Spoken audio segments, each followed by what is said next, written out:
Hey, everybody. Chat with Nobody Else's Auto. 7:30 Sunday evening time from Sunday Night Live Chat. Let's see. Dad's here. Glenn's on. Pete's here. Kevin L. Matt's with us. Obviously, we are on tonight. Last week, I told you I thought I was going to be out of town. Plans changed, so I did make a post earlier today, just like I told you guys I would let you know one way or the other. And it worked out that we're here. So we'll see. And maybe not everybody got the memo. We'll see how many people catch up with us tonight. But I knew a lot of you guys would be ready to go if I had time to do it, so that's what we're doing. Let's see. Bert's here with us. You could own it, Glenn. It's sitting here. It needs a home. It's a pretty good old truck. So, but anyway, like I said, we are ready to go. Cindy's here with us on Facebook. And lots of things to talk about tonight. Lots of stuff going on. And Austin's ready to buy Sid. You could own it too. I think that truck should be worth about probably $7,500 is what I'm thinking for as clean as it is. Because, man, that thing is pretty darn slick. So, we'll see what you guys think. So, Glenn's trying to get him to buy it.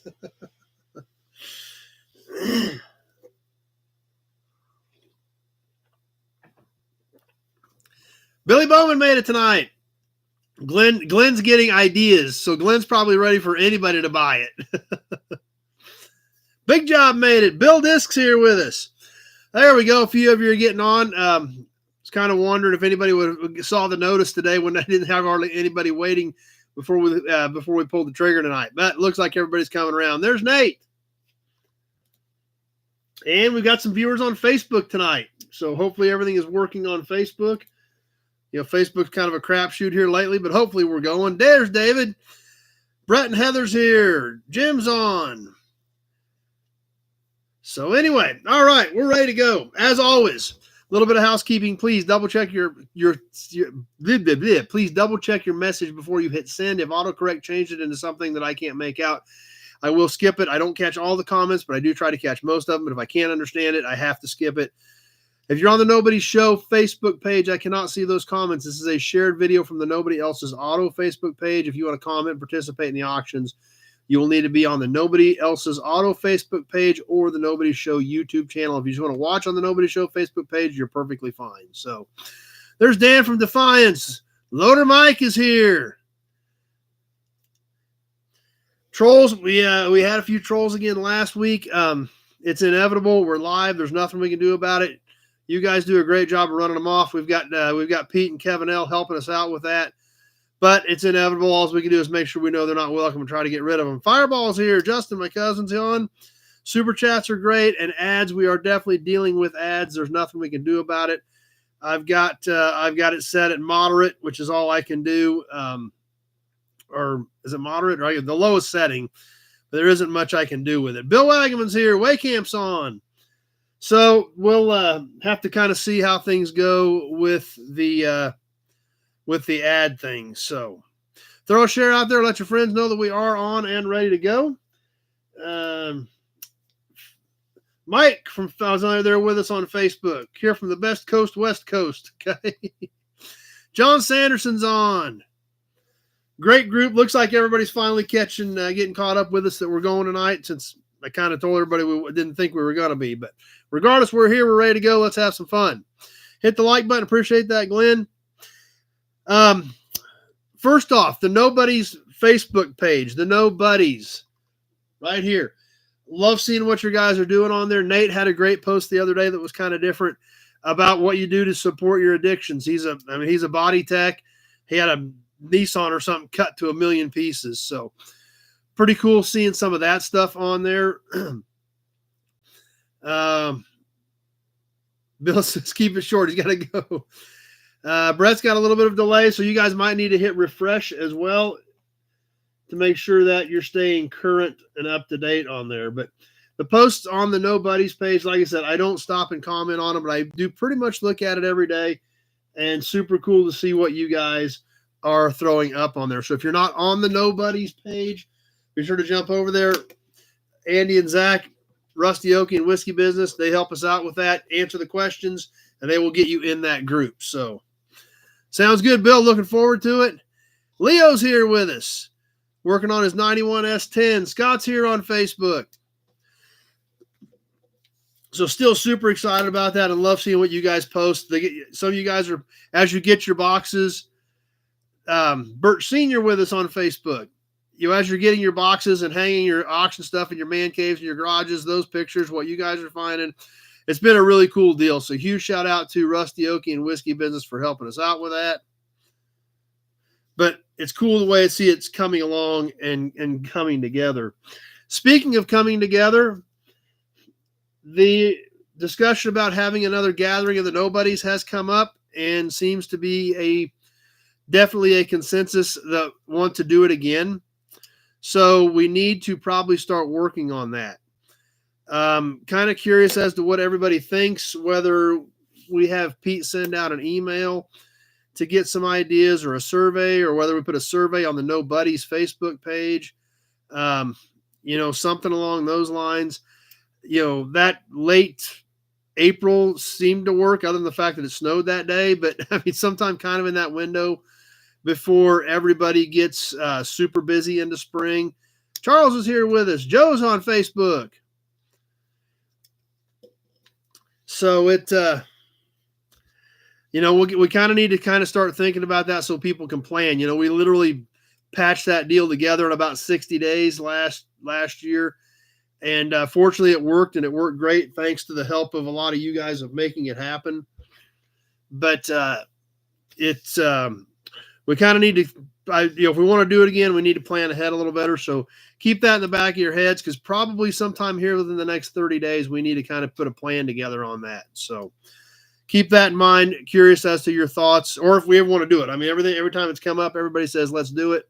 So keep that in the back of your head. We'll be looking for some information and some feedback on what we want to do at another gathering of the nobodies, hopefully next spring. So, Barrett-Jackson, the fall Scottsdale was this weekend. Watched just a little bit of it last night when we're down here working. Did not watch much of it. I know some people that are there. I have not talked to Jim Wicks. He was there, but I have not talked to him. Mike from Texas is here. He is, but I talked to some other guys I know out there. My buddy Keith that owns Champion Auto Lift. They always set up there. And that's kind of what I was thinking, Bill. That's kind of what I'm seeing. The prices seem like they were down on some stuff. Another guy I know, Zach Hoffman, was out there. He built some really cool stuff. He did not take anything to sell. He was out there buying. But he had both those guys. I talked to both of them last night, just texted with them, and they both said that the crowd was very, very light. Yeah, there was still some high-dollar stuff. There always is some high-dollar stuff. But, it seems like there was a lot of stuff that, one thing that stood out to me that I noticed, there was a Restore Muscle Car up in Nebraska that does a ton of Trans Am stuff. So obviously I've heard of them.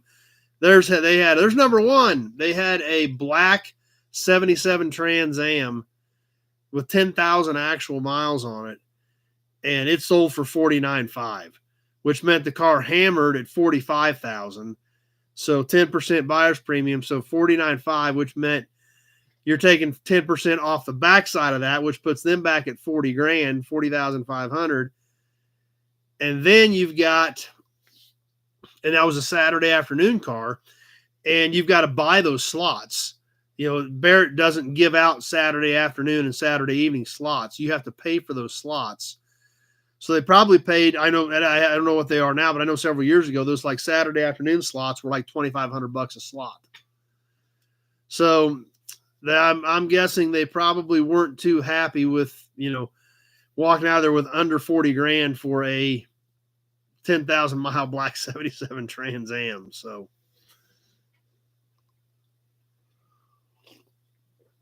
yeah, I think that there was definitely a lot of reality in the pricing. It wasn't all crazy. It's Barrett-Jackson. There's always going to be some really crazy high dollar resto mod stuff, but overall, a lot of reality. So there's Kevin. Glad Kevin made it back with us tonight. As far as what more realistic prices, which Barrett, especially in January, is typically crazy high, but seemed pretty real this time on most of the stuff that I was seeing. Hopefully we'll have a chance to talk to Jim Wicks this week and get a little bit and get obviously his boots on the ground opinion for as many of these things as he goes to, see what he has to say about it. So kind of interesting. What else is going on this week? The Northern Lights were visible in areas of the country. We could kind of see them here. Yeah, that's kind of what I figured, Bert. I didn't know if there was a senior and a junior or if it was all one Bert's Adventures, but so it the Northern Lights thing, Shayla and I actually went and tried to find them, went out like 30 miles from here to one of the highest points in the county. But we found out later we didn't see anything. We went too early. They weren't quite visible when we were out there. Guitar Zan's here. So we came back to town, and then you could see some of them. So we ran out to the yard about midnight, and I did get some cool pictures. I've got some pretty strong lights out at the yard, so I was kind of trying to shoot away from my lights because they actually shine almost all the way to the back. But I got some cool stuff I'll be posting here over the next few weeks. I threw one up the other night. I've got some other cool stuff coming. Had a nice view of Northern Lights at 30,000 feet on a flight to Montana. I bet that looked amazing, Mike. Being in the air and seeing that, I bet you had an amazing view. Cindy said they were great up north as well. And that's what we did, Jack. That's exactly what we did was, you say everybody says use your cell phone, and they show up a lot better. So that's what we did. And I've got some cool stuff. Like I said, we didn't have them really, really strong, but I did get a few things shot, and I've got a few cool pictures that we'll be posting up. You may have seen the one on the Plymouth that I did, but I got a few of them that are kind of neat. We'll just have to see. Hopefully we'll get some more. But it just varies. So next time, if they say, because they said over the next month or so, there's several more possibilities from what I read, but they don't really know until like that day to see what the atmosphere is like. So I'm kind of trying to pay attention to see when the next time it's going to pop up to where they're going to be visible, and then try to get the time nailed down and see what I can try to really get out of the yard and get some cool stuff. So, this one, you got a little bit of them with the airplane. I'll get this picture posted up here soon, but so got kind of some cool stuff, but you can kind of see how bright my lights are from the front of the yard shining out there.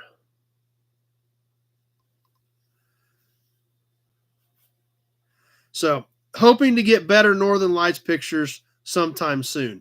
I'd love to get some great stuff. I've got about a dozen that I'm going to start feeding out on Facebook. May throw a few of them up on YouTube as well. But like I said, nothing amazing, but I got some pretty cool stuff. But I bet you guys are getting thirsty, by the way. Good point, Nut Farm. But definitely looking forward to hopefully getting another opportunity for that. Let's see. Oh, yesterday, Scott Liggett, our friend Scott Liggett. I don't know if I got that nat or not. Rebel Driver's Garage came out. He's been out. He came out about 6 months ago. Got some parts for a 65 Impala. This time he just came down to shoot content for his channel. So be sure to check him out at Rebel Driver's Garage. But he did drive his 65 Impala down this time. So we did. You guys remember the Tempest wagon video we did here a few months ago? Our friend from northern Kansas drove his little 62 Tempest wagon down to the yard to get some parts. Gnats are getting annoying.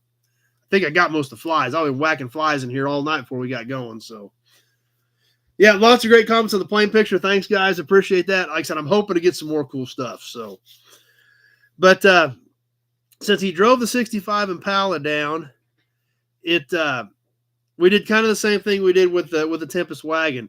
He parked the Impala in front of the Impalas that he got parts off of last time, and then we did a video on his car. So we're going to be sharing that with you. Lee from New York is here, and so we'll be getting that video up. And be sure to check Scott out on Rebel Driver's Garage. And he shot for over 3 hours yesterday. So he said he's going to have probably several videos of the yard popping up on his channel as well. So be sure to check him out, subscribe, and keep an eye on what he's got going on. He should have some cool stuff coming up. There's Tony. I hope everything's going good, Tony. Glad you're back.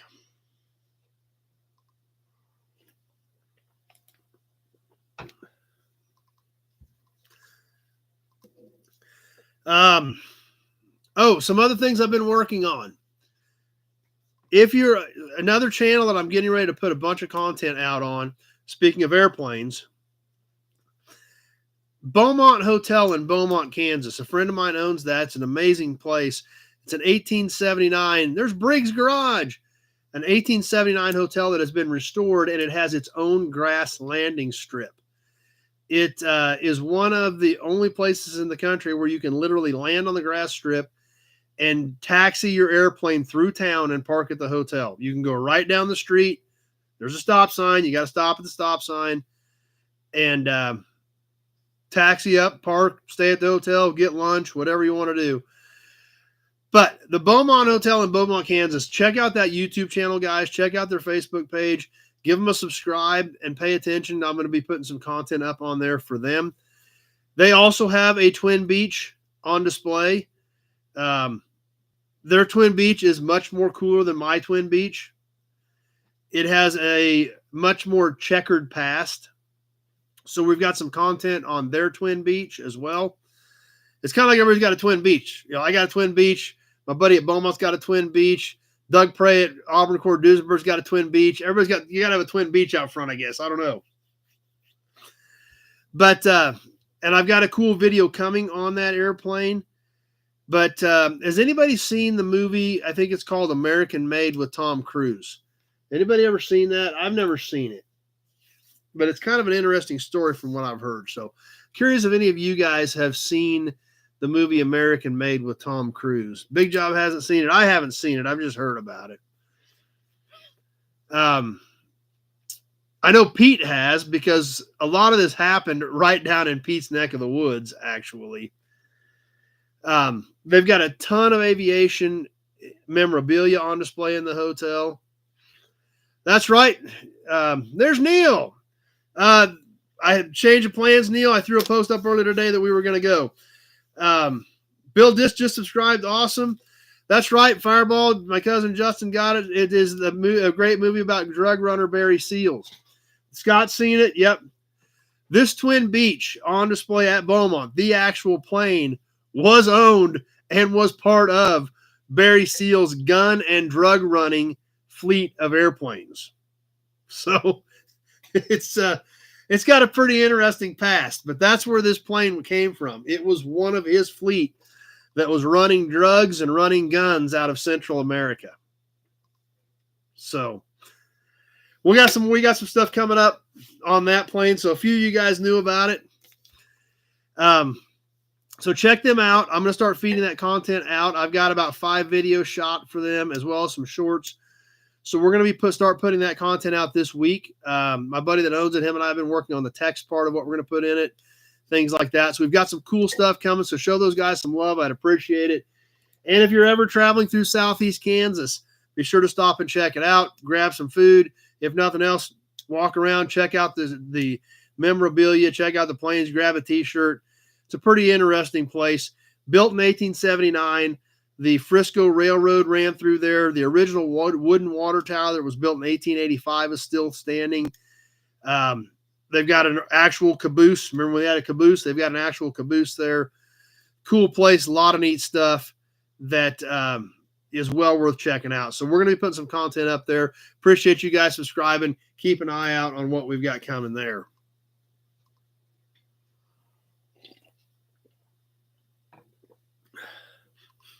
Now, one other thing we talked about, Scott, the Rebel Driver Garage, we're going to get that content up this week. I've been shooting some other new inventory that's going to be coming up, and I know usually we talk about new videos later in the episode, but we're going to talk about it right now for a minute because I got to warn you guys. The video I've got planned for Friday night, I'm going to give you a heads up because you need to be careful if you're going to watch Friday night videos, because I'm not sure that everybody's going to be able to handle this thing. I've been telling you about it for months. This is courtesy of our good friend Glenn. Glenn saved this for us. It is magnificent. A few of you guys have seen it in person. Austin's seen it in person. But yes, I shot the video on the 1978 Dodge van that Glenn saved for us with the full, and I'm talking full mural. And I'm talking tip to tail, stem to stern. This thing goes around the hood, down the side, across the back doors, back up the other side, around the corner, and back around the hood. So I'm forewarning you guys.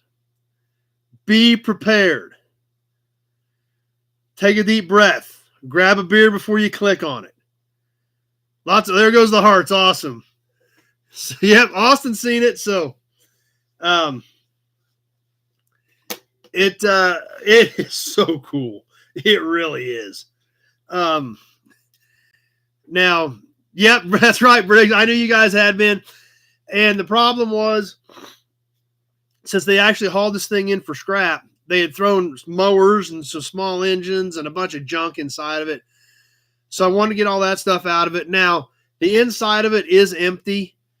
You know, they've already, it was done. Preparing initialized. That's right, Neil. You need to prepare. It's pretty awesome. Inside, I mean, I have no idea what it looked like originally. The only thing left inside is, I mean, they still have like some of the insulation glued inside the panels of the van. But the paneling, the shag carpet, all that stuff is gone.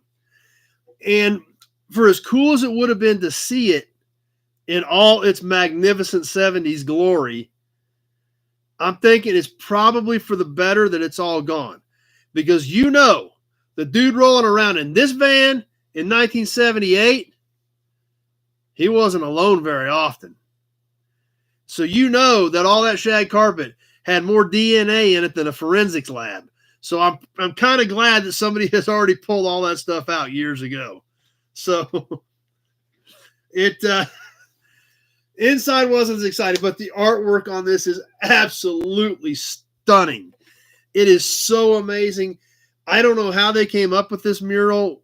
Well, we probably have some pretty good ideas how they came up with this mural if we wanted to think about it for a little bit, especially with the bumper sticker that's on the back of it. You could get pregnant sitting in that shade. You could have been. That's true. That is a possibility. But I mean, the way this stuff, and I mean, the video is literally over 20 minutes as we walked around this thing. And, yep, that's right. That's exactly what I'm thinking, Pete. There were some other influences on their minds as they were coming up with this. But even the more I looked at it as I was shooting it, there was a lot of stuff. Now, I've had this van here for 4 or 5 months. I've seen it 1,000 times.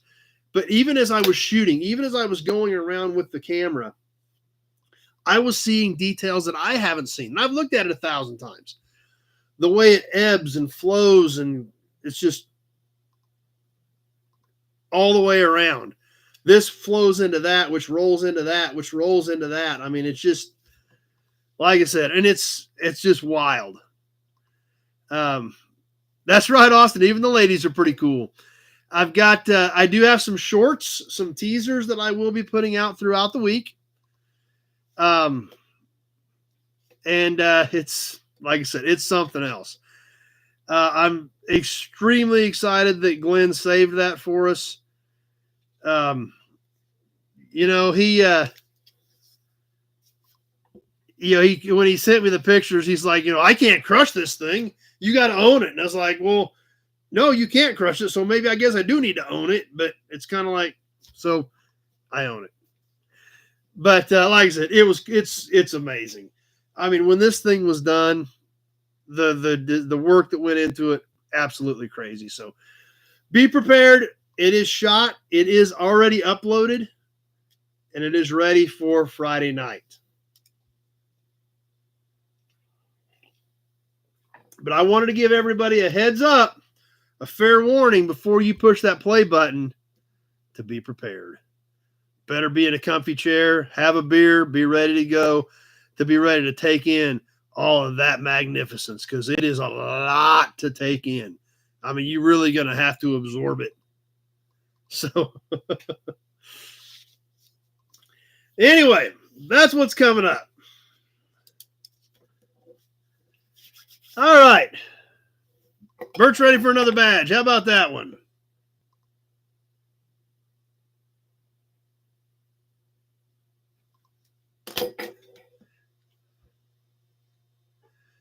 Anybody want a sneak peek on a short? I got the shorts on my phone still, I think.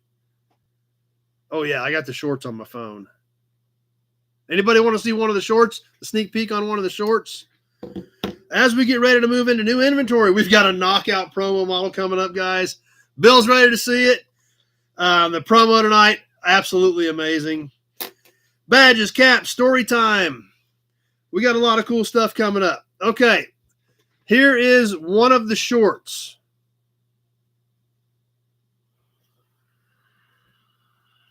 Do you like 70s custom vans? This guy does too. And he was in absolute awe when he saw this one. Stay tuned because the full video is coming up soon on what has this little dude completely awestruck about a super cool 70s custom van. So there's one of the teasers. Dude looks a little confused.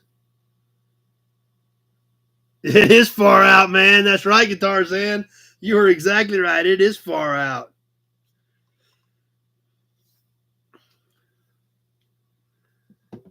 So, anyway, that's coming up. We better have a Hudson badge on that one, too.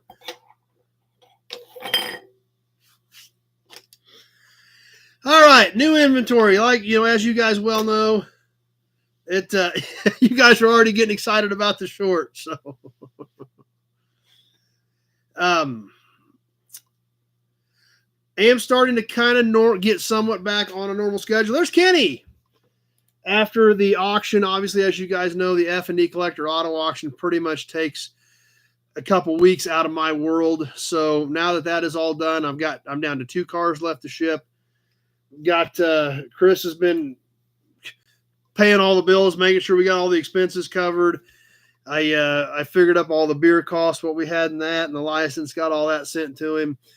So finally getting back to where I'm on a normal schedule, taking care of what I need to take care of. Got a few things picked up today or this week, and I've got one of the guys that hauls for me. He got some more today, but what is here now? I haven't seen the ones he picked up today for me, or not that they're here. I haven't seen which ones he brought in, but yeah, it probably is Guitar Zan. It's probably giving you some flashbacks. So, when are we going to do the all-night Christmas auction? That's another good idea. Big job. We haven't talked about that. We typically do that early December. So we need to keep that in mind as well. Thanks for bringing that up. Big job. We need to keep that in mind about the Christmas auction, because I know some of you guys literally do some Christmas shopping on that. So we typically do that at the beginning of December. Meekum is the first weekend in December in Kansas City, so maybe me and Tractor Mike can do that again this year like we did last year. I'll make a note of that. So we will kind of tentatively shoot for around that first weekend in December. That way, because that gives time for everybody to get me paid, me get stuff shipped.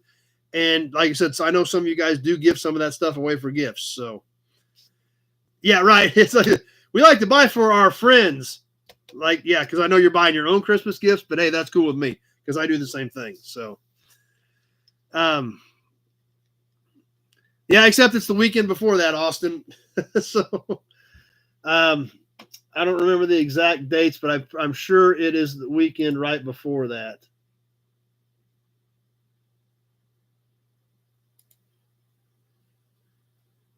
No, it is the 5th through the 7th. So it is the weekend right before your birthday.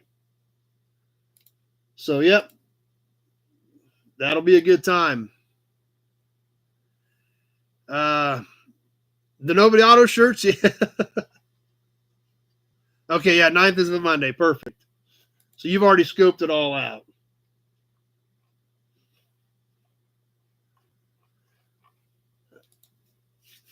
So it's going to be a good time. Yeah, exactly. Be like Jess, roll with that birthday month all month. Hutch swap meet is coming up. That's true, Brett. In 2 weeks, versus 2 weeks from yesterday, is the Hutch swap meet. I will not be in town this year for the Hutch swap meet, so I am going to miss it. But that is a good point, Brett. We do need to mention that. So anyway, what hit the ground this weekend? 1965 Chevy Bel Air 4-door. Nothing too exciting. Basic 6-cylinder, 3 on the tree, 65 Bel Air, but it is complete. So there's a lot of pieces there. And kind of a bigger truck for me, 1975 C50 grain truck. 75 Chevy C50 grain truck. It is a big block, but I'm sure it's probably just a 366 in one of those big trucks like that. Hudson badge. So that's what's come in right now. He did pick a few more up today, so we'll have some more new inventory to talk about next week. But things starting to tick along finally, and starting to get back to where I'm getting some of my own stuff done here. So the auction's a good time. Hopefully we made a couple bucks for all the work we put into it. We'll have to see when we get it's over said and done with, but it does just take a lot of time to do it right. So, all right, you guys ready for tonight's promo model? And as you guys know, we've been doing a lot of Chevy stuff from that auction Dad and I went to. And this is a good one. This is one that Dad had his eye on as soon as we got there. I don't know that I've ever even seen one of these. The condition is absolutely amazing on it. In fact, we better have an Auburn badge even before we get to this promo model. They caught Bill's attention right away. Bill Wagaman, our local promo expert. He noticed these right away and was asking me questions about them. Austin wants the big badge. You guys ready for the big badge? In preparation for this promo, I'm going to polish up the big badge. Are you ready?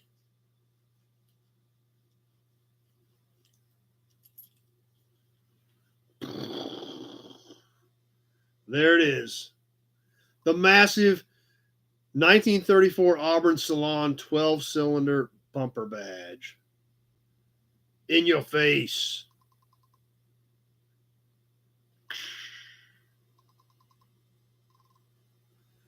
Sorry, not sorry. That's right. Okay. That gets us prepped for this promo. Like I said, I've seen a lot of promos. I don't remember seeing these.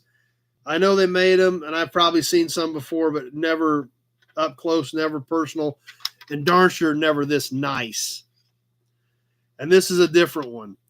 The 1969 Chevy pickup promo.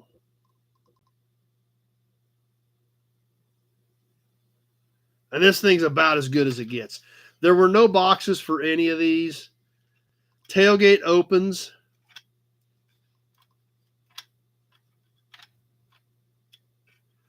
The bed actually has bed strips in it. You can see the bolts cast into the plastic. Even around the fender wells, you can kind of see where the row of bolts is on those. Lots of comments on this on Facebook and YouTube. I'm glad you guys are digging it. Yeah, this is a good one.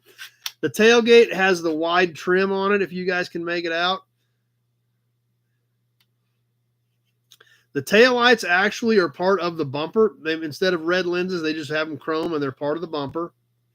See the 1969 on the back of this.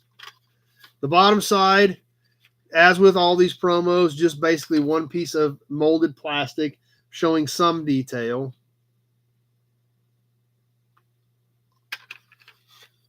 Front end, also in great shape. Bumper's not chipped up. There's Scott with Rebel Driver's Garage. Glad you made it. We already talked about you, so. Yeah, this is a good one. Like I said, this was one that Dad's like, I got to that one this was right at the top of his list. The fact the first choice we had, it was the first thing he grabbed. So,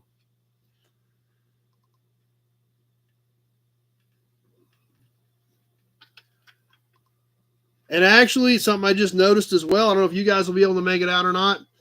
It is a CST. It is a custom sport truck. The emblem is molded into it right here on the fender. I doubt you guys are going to be able to make it out. There, maybe you can kind of see it with a reflection. But it is a CST custom sport truck 10 on this 1969 Chevy C10. Original hubcaps, original tires, and a great piece. Yeah, I don't think this one's going anywhere. So it's a good one. Like I said, I'm not familiar with these promos. I've probably seen them at a distance and never had a chance to be up close and personal with one. Never had an opportunity to buy one. But a pretty darn amazing piece in great condition on the 69 Chevy CST custom sport truck, half-ton, two-wheel drive, long bed pickup. Yeah, these all came from a Chevy dealer. So yeah, we got some killer Chevy promos coming up. This is the tip of the iceberg, guys, on these Chevy promos. There's still some really good stuff. Well, let's see. It doesn't look like it's got buckets, but it looks like it's got a fold-down armrest. But it's they look like buckets, but it looks like a 40-20-40. So I'm not sure if they had a 40-20-40 or if those were supposed to be, supposed to be the buckets and console with like a backrest or something.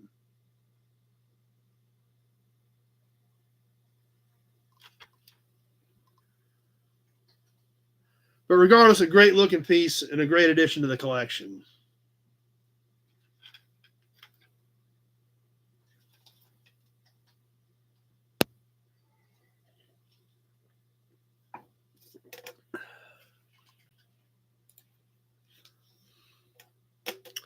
All right, how about some badges and caps? Then we'll catch a little story time. Then we're going to talk about the raffle. But starting off tonight on badges and emblems with a horn button. This is a pretty cool piece. This is out of the boxes and boxes of horn buttons I bought. This is one that we chose to keep for ourselves. I don't know I know there were a few Ford trucks you could get buckets in, and I don't know if they were Mustang seats or not. There was an article in Old Cars Weekly on like a 66 F100 that had buckets. I don't remember it said if they were Mustang seats or not. But this horn button, mid-50s, and this is really kind of neat and really pretty cool. Packard Clipper, as in Clipper is in like a ship. So check out their horn button. Now remember, as you're turning the steering wheel to drive the car, this is what you're looking at in your horn button. Yes, they literally had a ship's wheel on the Packard Clipper in your horn button. This is molded plastic. It's kind of an emerald green in the back with the silver ship's wheel, silver around the perimeter. We can look in the back and see how this is all molded into the plastic. This is probably 54, 56 era Packard Clipper horn button.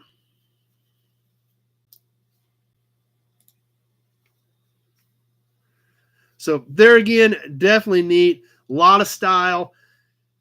And that's why this horn button stuff has been so much fun. And that's why a lot of you guys have been selling a lot of you guys in the auctions. Because back then it really mattered. Now you got an airbag and you've got a pad over the airbag and it may say Chevy or Ford or Dodge or something on it. But that's it. Back then they had stuff like this to really make you think about what you were driving and to be proud of what you were driving.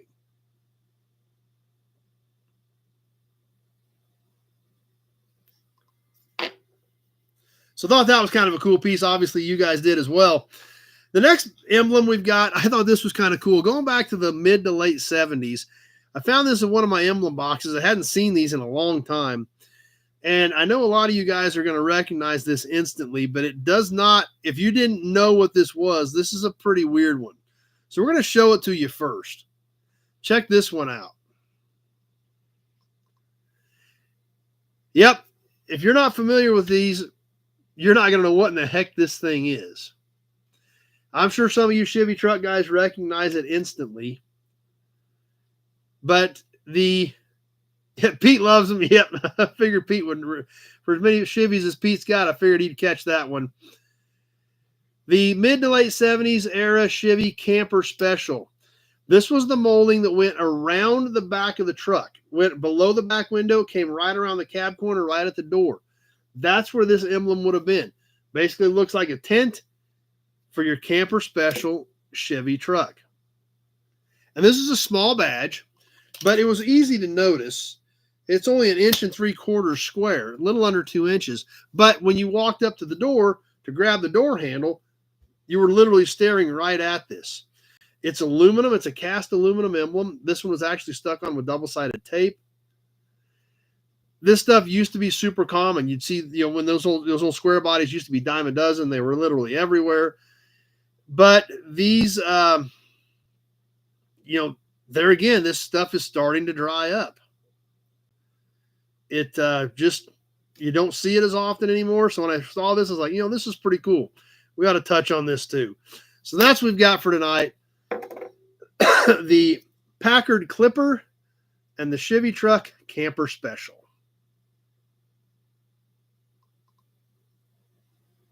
Yeah, but I'll have to ask Jim about that.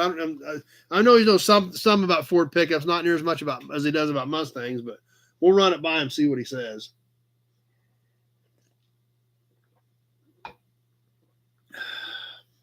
All right, more hearts. That's great. Thumbs up. Appreciate it, guys. Glad you guys are enjoying it. How about story time? The time where we go back in history and look at some cars that Dad bought and flipped 40 plus years ago. We've got a couple of them tonight because one of them was super basic and super easy. We've looked at this picture before. I'm sure you guys are going to remember it. The 1957 Chevy 210 two-door Post. I'm sure you guys remember looking at this car several months ago. There's the little single car garage where Dad did all the work that we're talking about on all these cars as we go through his records. Scott's got one on his 82 Chevy pickup. Sweet. So this little 57 210 two-door Post. Now, as you guys know, I've been going through all the files. Dad found all of his old records on this stuff. This 57 Chevy was a very quick flip. Very quick.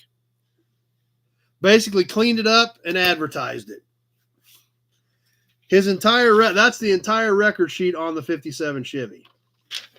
2 hours of cleaning it up and running an ad. Now, what's cool about this is we've got the ad.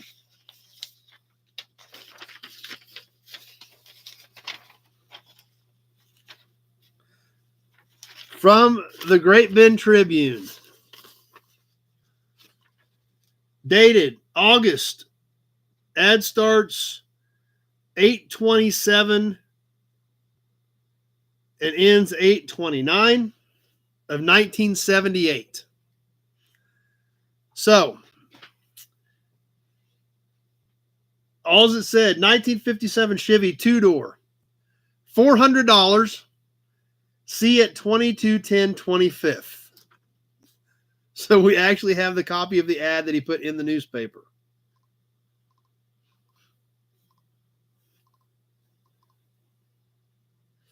That's right, Leo. Time travel is pretty cool. Bill is on the way.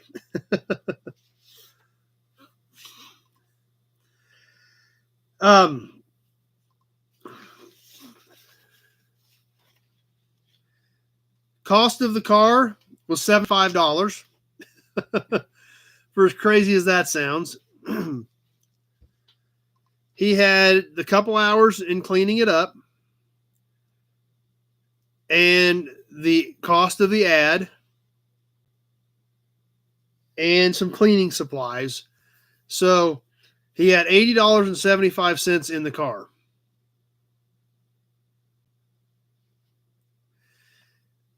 And then he had a couple hours of labor in it. So all said and done, his total expenses, counting his time, was $102.75.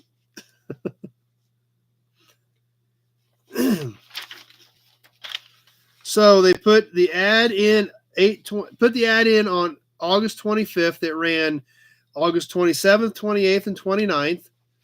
It cost $2.75 to run that ad for 3 days. And he sold it September 7th for $325. Which, you think about it, I think we looked here a while back, like an average median salary in 1978 was like $15,000. So that's, $300 a week, average medium salary.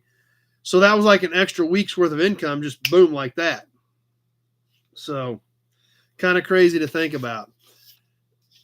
But something else, wait till we get to the magazine tonight. You want to talk about inflation. Wait till we get to the magazine tonight. This and something else I've never mentioned to you guys. This garage. Now, I know some of you guys have been here to my shop. This garage is actually on the same street as my shops, just on the other side of town. How crazy is that? If you left my shop, drove straight to the other side of town, there's one little 50-foot jog, and then you go right to this garage. So literally same street, other side of town.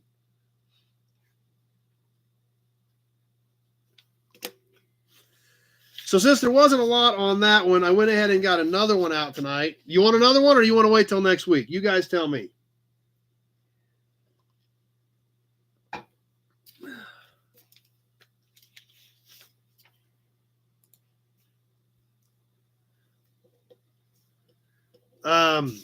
This street runs north and south. So I'm on the south end, it's on the north end. Everybody's ready for another one. Okay. We'll do another one, same time frame. Let's see. This was shortly after that. This car would have been probably right after the 57 Chevy. On this 1961 Cadillac 4-door.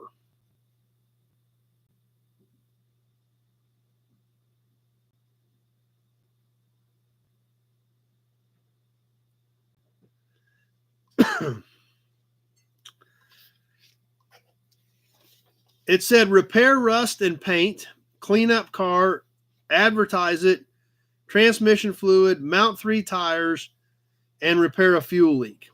So didn't do a lot to this car either. It was a pretty quick one.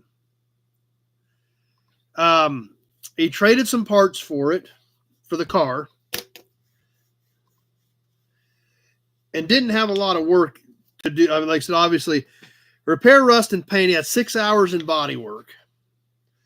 And once again, back to the parts store for some paint. On October 2nd of 1978, this looks like it was maybe like a metallic green or something, I'm kind of guessing. 1 pint of Ditzler, $4.17 for a pint of paint.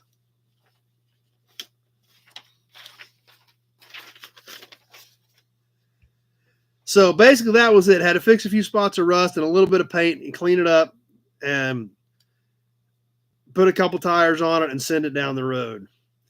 Sold that car going down the road, running and driving for $535 for a 61 Cadillac.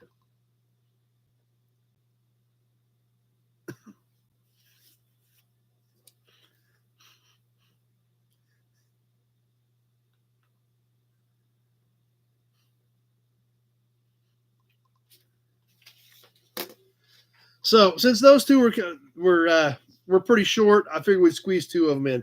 They were actually on the same page of the scrapbook too. So, but they were back to back. One was he sold this 57 in September, sold the Cadillac in October of 78.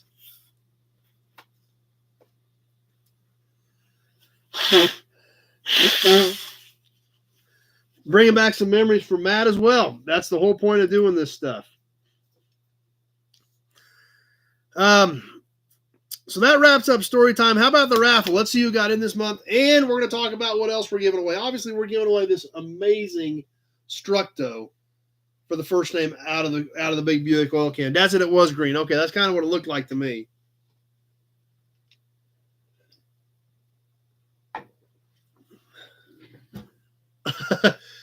Austin is claiming the truck. I can't tell you how many chances he's bought, but I will tell you Austin is in it to win it this month. Austin is buying raffle tickets like they're going out of style. So he is serious about the project. Sounds good, Justin. We'll see you later. So who's in this week into the big Buick oil can? Kevin Brown, Adam Briggs, Austin McCoy, and shockingly, Austin McCoy. So he is getting pretty serious about the project. I can tell you that.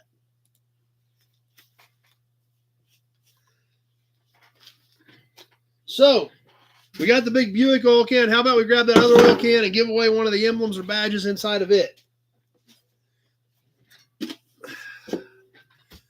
I like it. We've been doing the last few weeks. I stuffed this thing full of emblems from our viewer box. There was some stuff I wanted for my personal collection. The rest of them are going in here for you guys.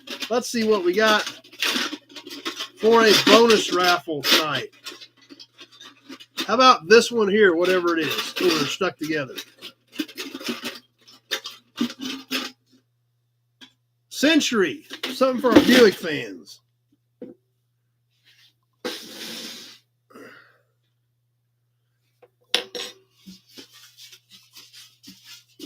Let's yank a name out of here and see if it's Austin McCoy.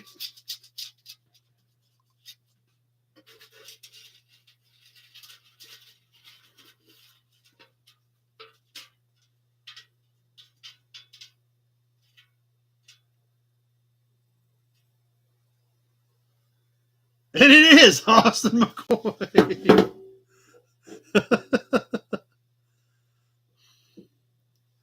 Mark, here late, staying sober. Let's help you out with that, Mark. Wow, there's a shocker. Let's put Austin's name on that.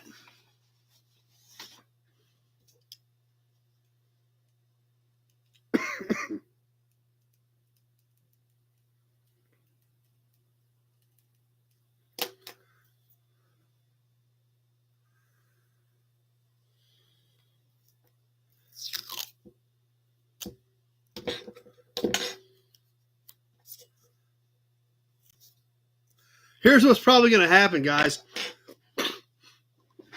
Austin will probably win every emblem all month and then probably not win any of the toys at the end of the month.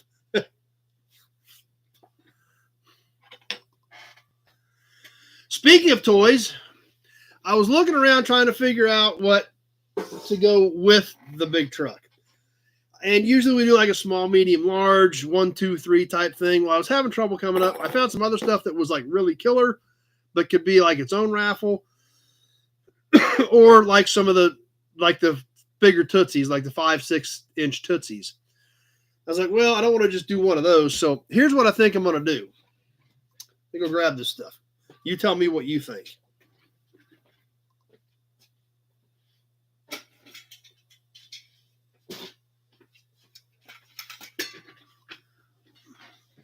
That's right, Big Job. The one guy who bought $5 worth of tickets is the guy that will win. Calico's here. Glad you made it back.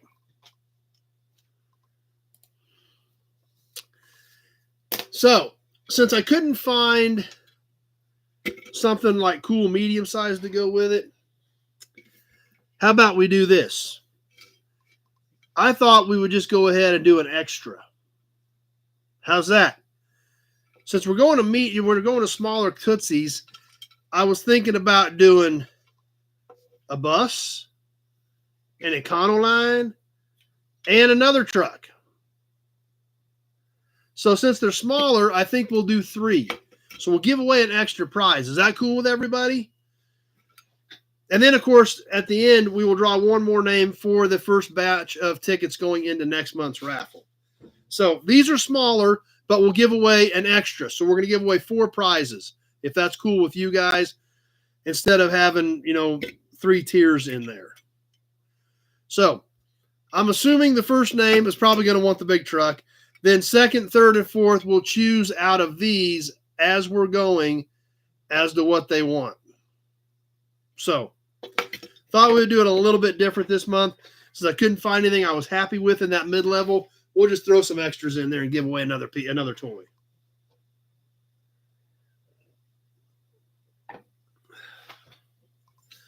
Ad. Well, hopefully, so we haven't had too much trouble with ads tonight, so hopefully that maintains.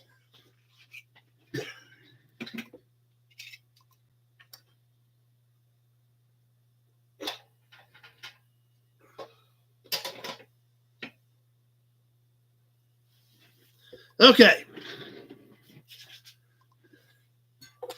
Hudson badge.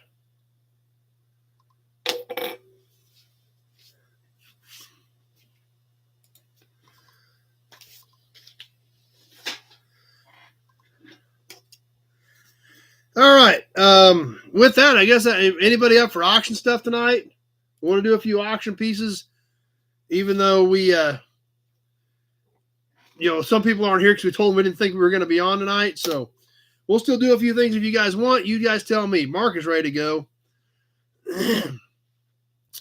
And we'll round a handful of things up and do some auction stuff. And then we've got some killer stuff to check out in a magazine.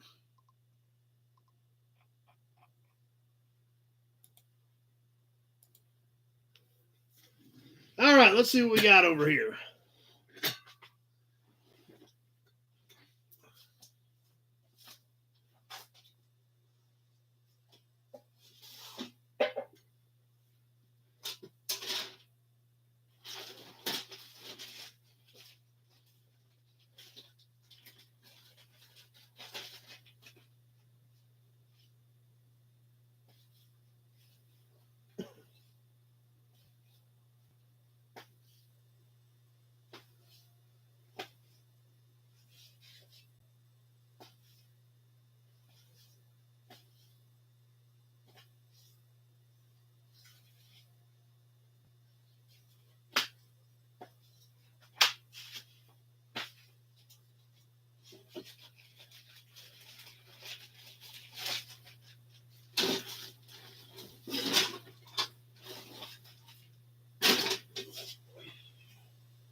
All right.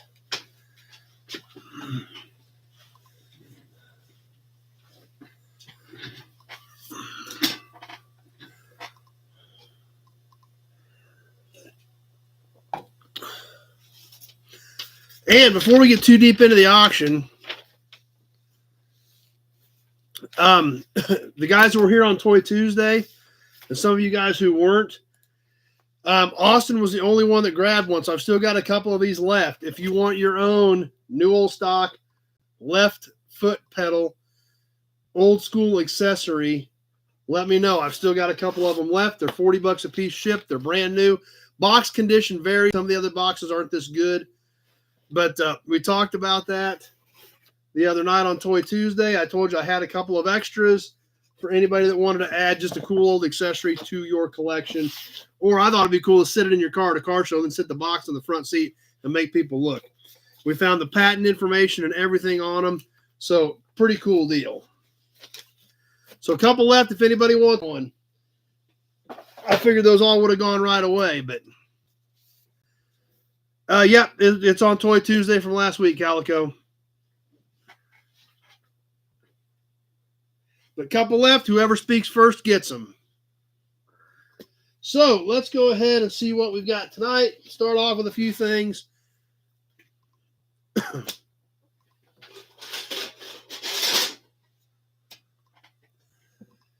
And as always, we'll hold up an item. We'll talk about it. We'll show it to you. We'll talk about that vehicle. We'll give you some dimensions. We'll talk about any damage. Briggs wants one. Okay, no problem. Let's put Briggs Garage down for one. Just send it on PayPal, or if you get something right, add it to it for $40 on the foot feed. Marking you down now. So I've got one for Briggs. If anybody else wants one, let me know. Undead's here. Yep, Undead. We're just getting ready for the auction. So if anybody else wants one, let me know. I think there's one left, unless we can talk me out of mine. But I got one more I can sell for sure. If anybody else wants one, we got Austin and we got Briggs down on the left foot pedal accessory. I do not, Christian. I don't have any 67 GTO trunk lids. I've got some left, but what I've got left is rusty. So, anyway, after we get done with the description, I will put you on a timer. We will go 2 minutes. I will announce when 1 minute has passed. I will announce when 1 minute 30 seconds has passed. After I announce we've hit the minute 30 mark, it is time to be thinking about your maximum bid, because everybody has a delay based on your internet provider, as well as whether you're on a smartphone, tablet, PC, laptop. All that different stuff affects your delay. So after I tell you a minute 30 is gone, it's time to be hitting it with your maximum bid. So at the end of 2 minutes, the high bid that I see on my screens, be it YouTube or Facebook, since I have both formats up, will be announced the winner. I will log it all down, and then, as we've always done, as in all the notes on the description part of this video, check, money order, Western Union, PayPal, friends and family, whatever works for you. Or if you're new to us and not really sure, but see something cool you want to bid on, go ahead. My phone number's in the description. Call me tomorrow. We'll figure it out. Not a big deal. Everything tonight, shipping will be included in the 48 states. If you're a non-U.S. buyer, that's perfectly fine. However, you will have to get me paid in U.S. funds, as well as you will be responsible for non-U.S. shipping. If you want to buy for a week or two and then pay at that point, that's great too, because then I can combine some shipping. I've got a few shipments waiting here for you guys to see if you guys get anything tonight, which I always appreciate when you guys don't mind waiting a week. I don't want to drag them out for a month, but waiting a week or so definitely helps me get a couple things in one box and makes this thing work a lot better. So anyway, that being said, we'll start off with a few cheaper pieces. I will read all the bids as I see them for the first few pieces, so you guys can kind of get an idea of what I am seeing on my screens. 70 Buick grill for a 70 Volkswagen. Well, you want to swap it out, okay? That'd be a pretty major ordeal, because a 70 Buick front bumper. Well, is that you got a Cutlass wagon? Is that what you're talking about? I'm not sure where you're at on that, Undead, but you can give me a call. We can talk about it. Cutlass wagon, okay. So you'd have to have a Skylark front end, and 70 Skylark or GS grills are extremely difficult to find. So we'll start off with, in fact, we're going to start off with a license plate that is a rougher plate, and it's an early plate. But reason we're going to start off with it with something cheaper, because these typically bring 40, 50, 60, 70 bucks. And some of you guys that don't want to spend that much for an early plate but are willing to repaint it, this is a good candidate for you. I don't blame you on that. I'm sure if any of us were smart, we probably wouldn't be here tonight. So, but like I said, these early plates are usually fairly expensive, but this one somebody did a crappy repaint on, so it does need to be repainted. It is bent up a little bit, and it does have some rust on it. But I would imagine all of us are going to be banged up a little bit as well at 106 years old. As we're going to start off with a 1918 Kansas plate with a terrible yellow paint job. We can see the back is pretty much original, but not much left of it. So there again, it's got some rust holes in the front here. Big job at 10. But for somebody that wanted, was going to take a little bit of time and repaint it, it's perfect compared to what these bring with good original paint. So glad you're here, Mike. Welcome to the group. Let's everybody welcome Mike M in. We won't hold that against you that you're a friend of Kevin Brown's, but hey, that's all right. As Kevin throws a $13 bid out there, and we start this one off on the timer.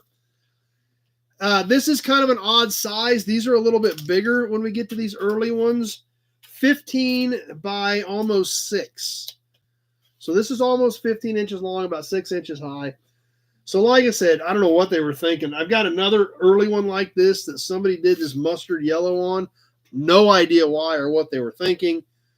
But like I said, it's definitely an early one. And if somebody wanted to put a little time in it, would be a good display piece at, half of what these other ones are bringing. So Kevin at 13 as we're ticking along.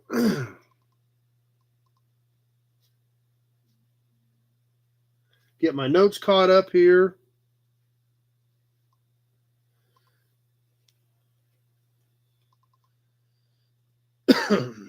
Leo's reloading. Say it with Krylon. Yep. Coming up on the 1 minute mark. 1 minute gone. 1 minute left to go. Kevin at 13.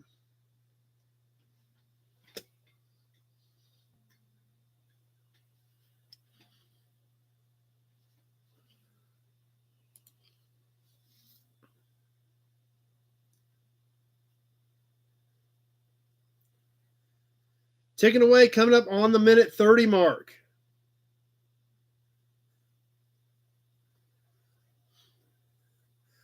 And there it is, a minute 30 gone, 30 seconds left to go. Time to be thinking about hitting your max bid. Kevin at 13 on a 1918 Kansas plate.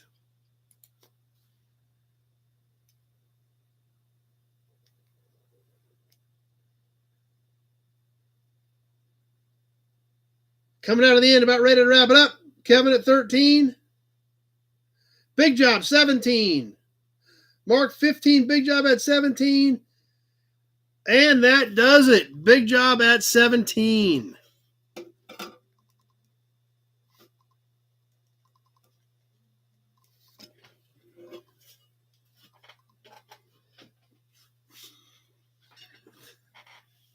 Okay.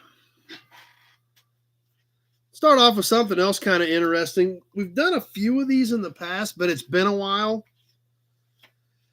But I did find a few more of them. These are kind of cool, although they're not strictly car stuff. There's a lot of car pictures in them, but they are not strictly car stuff. They're more of a vacation type stuff.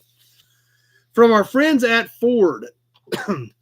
Yes, more Ford times. 1960, 1961, and 1962. The 1960 is October, introducing the 1962 models. These all came from, or they weren't sent to, F. Coleman in Norman, Oklahoma, from Reynolds Motors at the corner of Crawford and Eufaula, Norman, Oklahoma. So maybe some of our friends in Oklahoma may even know where this place was at, but that's where they were from.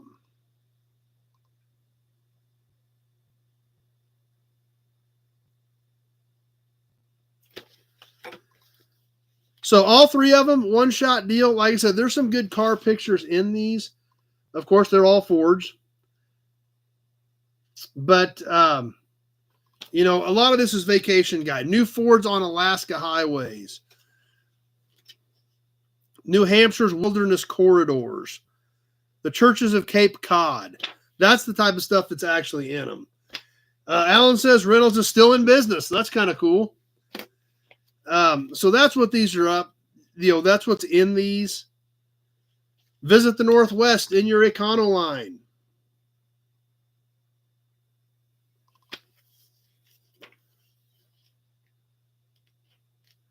Yeah, I think that one said New Hampshire, didn't it? New Hampshire's Wilderness Corridor.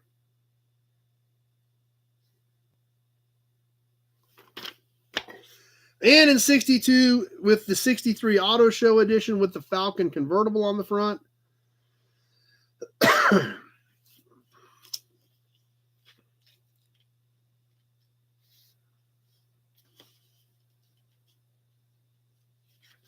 This one actually does have some stuff about the new Ford cars for 63 in it. So this one actually does have a car article.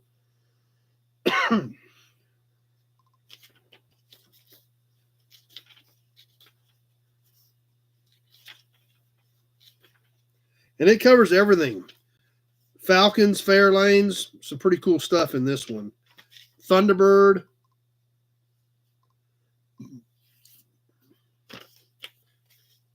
So, all three of these going together, one-shot deal. Leo is starting us off at 10, and we're on the timer.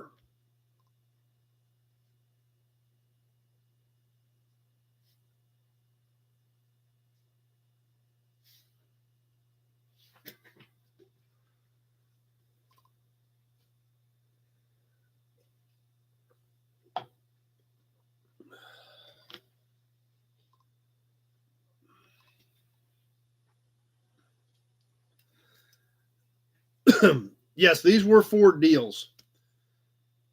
These were actually Ford books done by Ford and distributed by dealerships.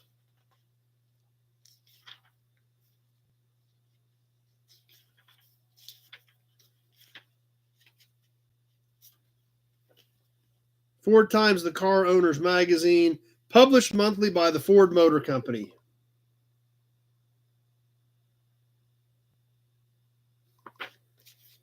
One minute gone, 1 minute left to go. Leo's our only bid at 10.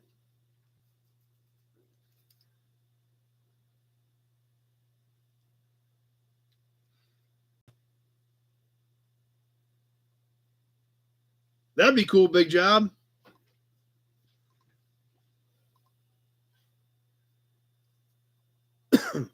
Coming up on the minute 30 mark and still only one bid. And there's a minute 30 gone. 30 seconds left to go. Leo at 10.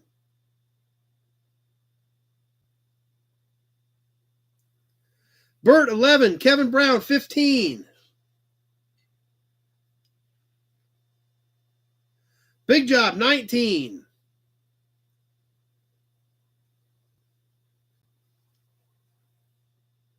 Just about ready to wrap it up. Big job at 19. Couple seconds left.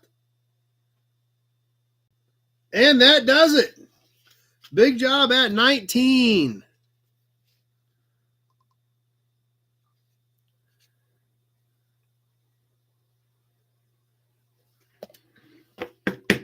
I kind of figured Big Job couldn't stay out of that because they're pretty neat.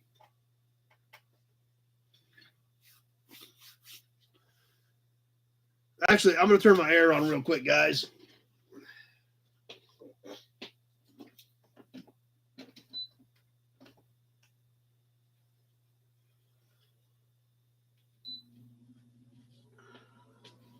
Starting to warm up in here. Cool it off a bit.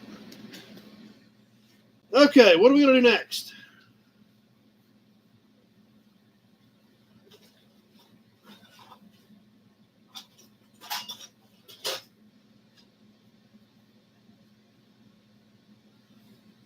We've had some fun with this type of stuff, and I haven't done one in a while. There's Will Hagebush. Glad you made it, even if you're a little late. Not a big deal.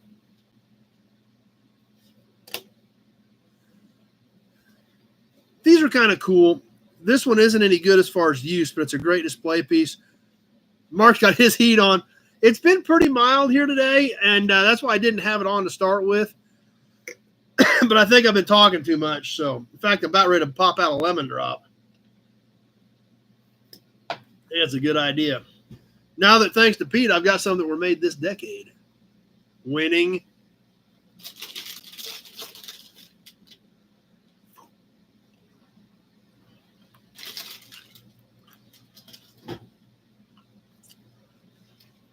But these are always fun. Cool display pieces. This one's rusty in the bottom, but you don't see them that much anymore. Anybody hear that? Yep, these cool old Oilers. This one's actually got a little rust hole in the bottom of it.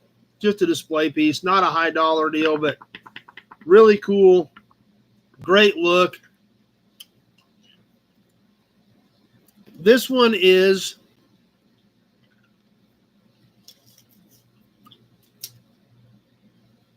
three and 3/8 and 6. That's another thing, Will. I hadn't thought about that. These were like a clicker that annoyed people too. So this was about 6 inches tall. This does still come off. At least I thought it did. Maybe this one doesn't. It's stuck. Bert at 10. Now this one's stuck. These are threaded here at the top. Just a cool old display piece that you don't see that much anymore. So let's get this thing rolling. Bert's at 10.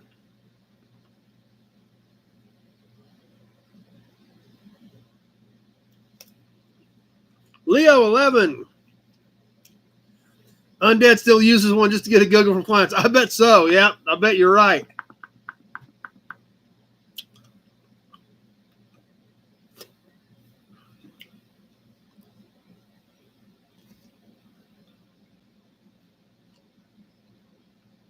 That's right. It's for the Tin Man.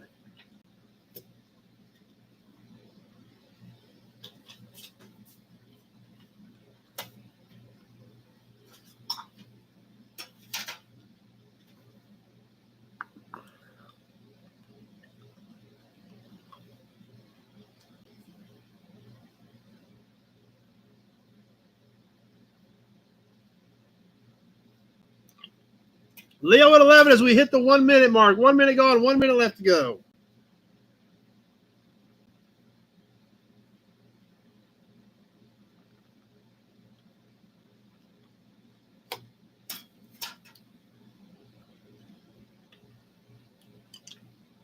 Put shots in it. That'd be interesting.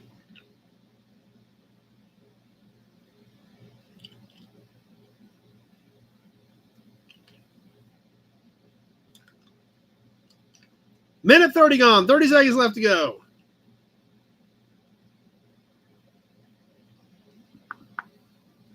Scott's got a collection of them, 3 different sizes.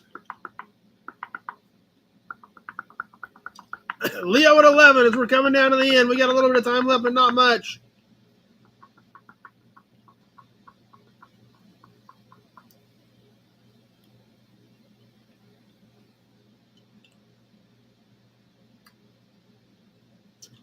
And that does it. Leo at 11.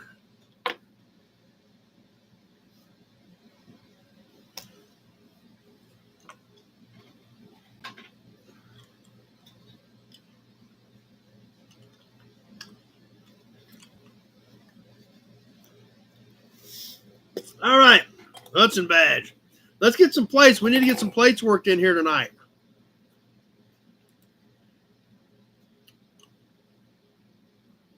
The old oil residue's extra flavoring. There you go.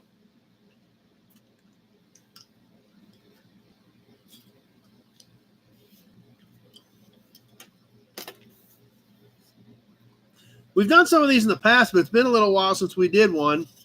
This one's 60 years old.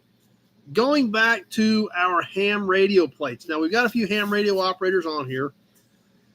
And we've got some various plates from ham radio guys where they actually had their call sign or whatever it is on their plate.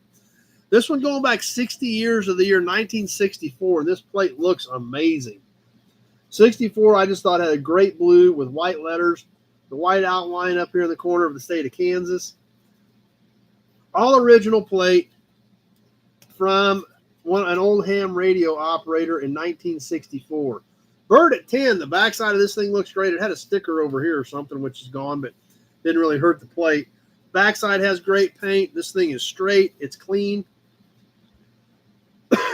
This is a standard roughly 6x12 plate. I don't know if it would or not. I don't know if anybody's tried to do a ham radio plate. For on an antique car. So anyway, Bert's at 10, Brett at 12. Let's get this thing on the timer and let's go.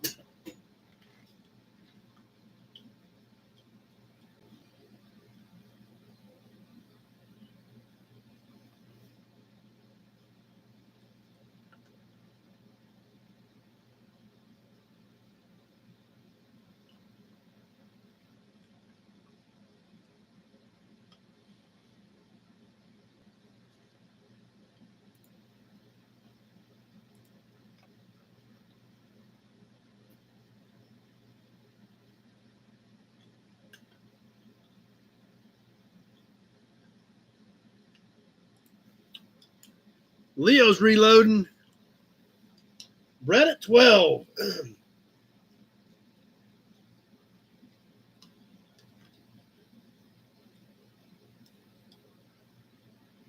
Briggs, 15. 1 minute gone, 1 minute left to go.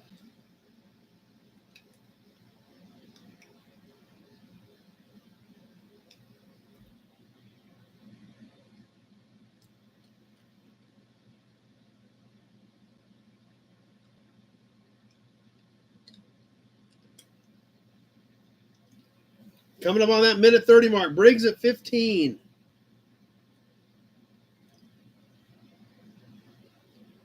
And there's the minute 30 mark. 30 seconds left to go. Briggs at 15.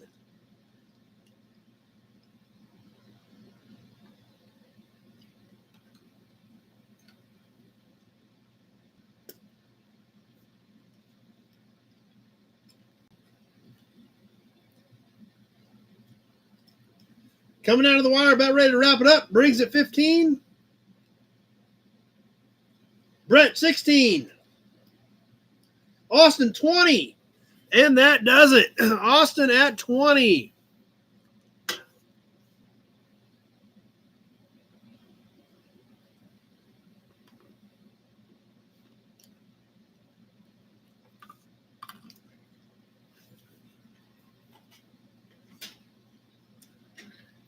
I knew Austin was going to get a plate tonight. That's why I didn't ship his gas pedal thing yet. I knew he was going to end up with a plate.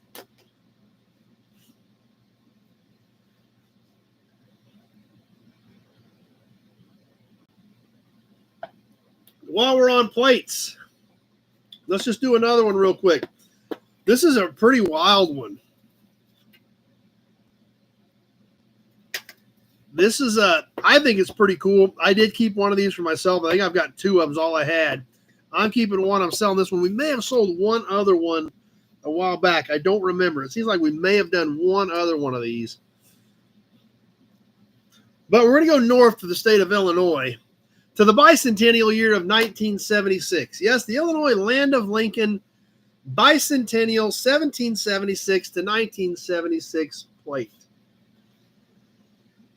Very decorative, obviously all red, white, and blue for the bicentennial year. Pretty unique plate. Obviously had to be a 1 year only plate. Bert started us off at 12.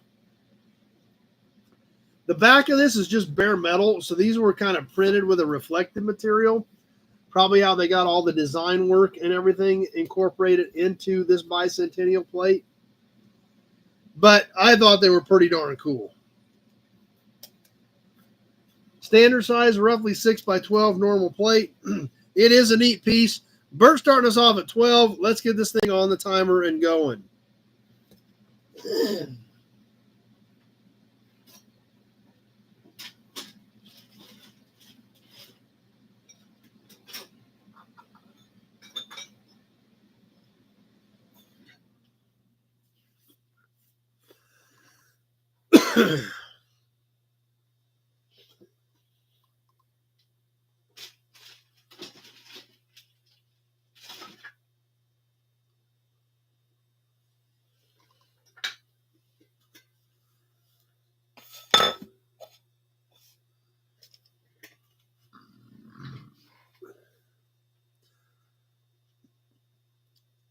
Working our way towards that 1 minute mark.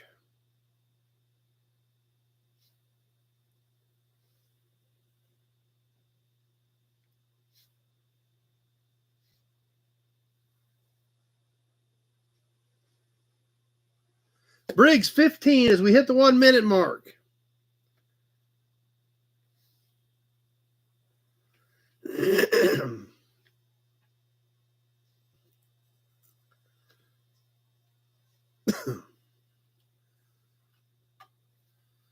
That's true. August 90 of 93 or August 23rd. And there's the minute 30 mark. 30 seconds left to go. Briggs at 15.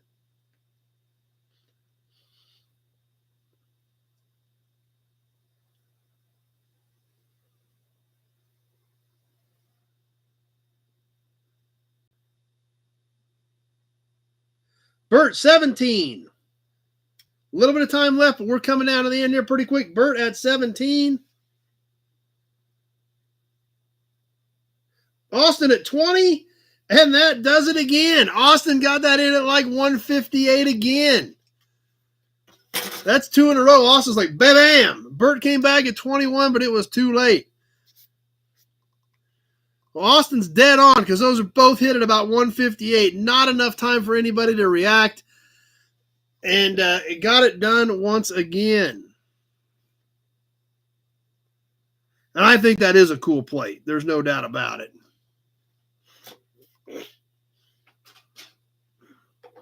Hudson badge.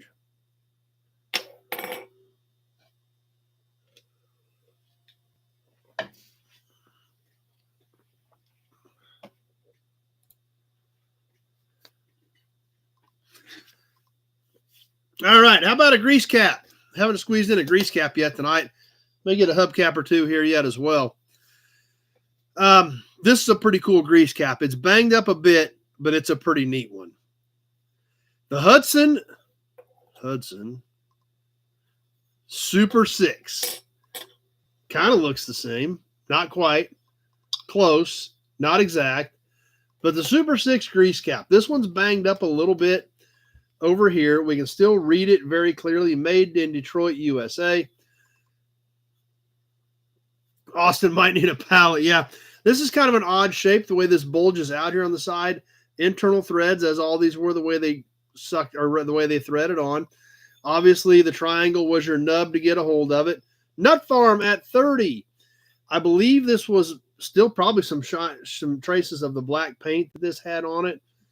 But overall, a fairly decent one. It is 3 3/4 in diameter, size-wise. Yeah, I am curious about that, Brett. There's no doubt about that. And it's about 2 inches tall. So it's a good-looking piece. Nut Farm starting us off at 30. Let's get this thing on the timer, and away we go.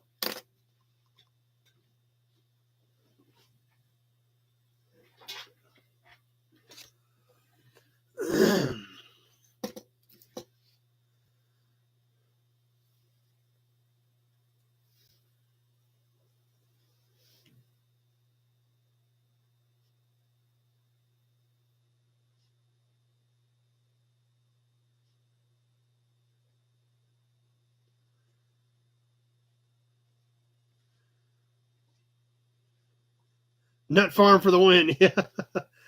He gets pretty serious about these, but there's some guys that'll jump up on these at the end too. So it's a great looking piece. 30's a solid bid, but it may not get it done. You have your own badge to go with this. Carry your beer around in your Super 6 cap. Just past the 1 minute mark, just under a minute left to go.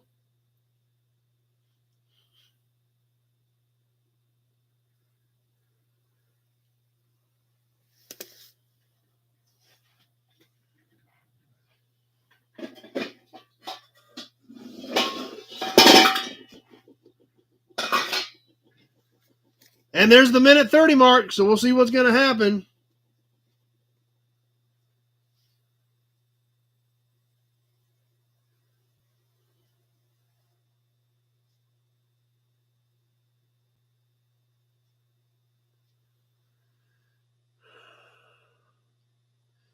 Ticking away, we're coming down to the wire. Is that going to hold up for a few more seconds?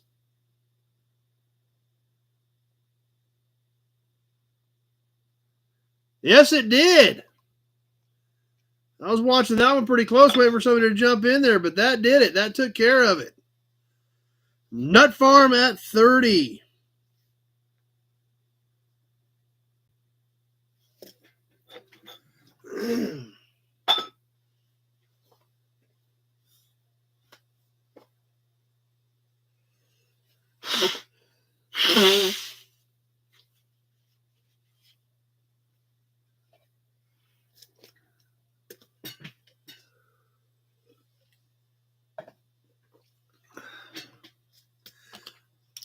How about a badge bundle? We haven't done any badge bundles tonight. We need to do that.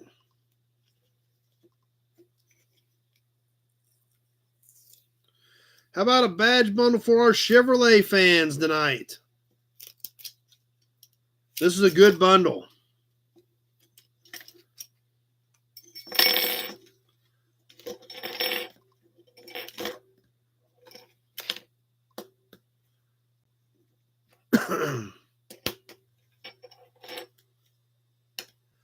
All right. First off, a plastic Impala, late 70s, early 80s. Chrome plated, double-sided tape on the back, flat plastic Impala. It is about 4¼ inches long. Brett started us off at 20. We ain't even got to the good stuff yet. Next, one of the gold Chevrolet badges off of about a 55. This is metal, stud mount, gold anodized.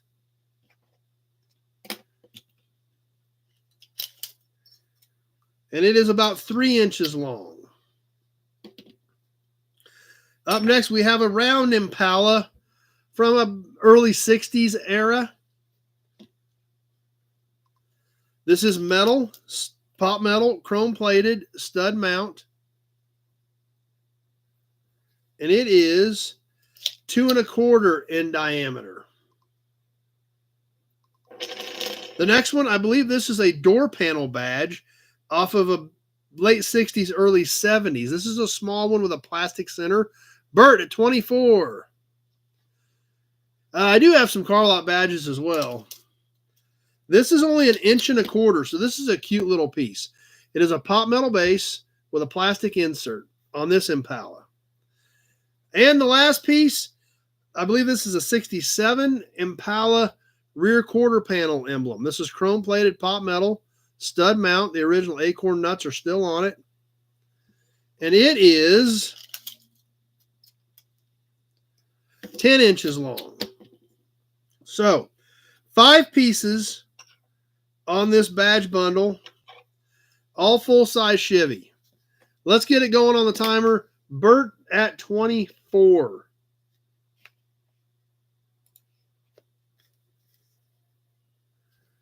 You're getting all of this in a one-shot deal.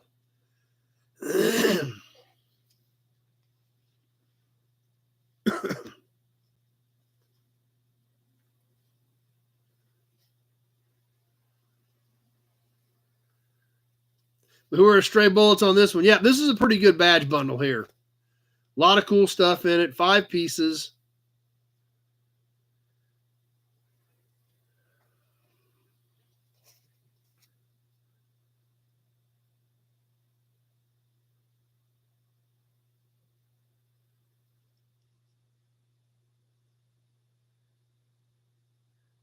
Briggs at 25 as we're nearing that 1 minute mark.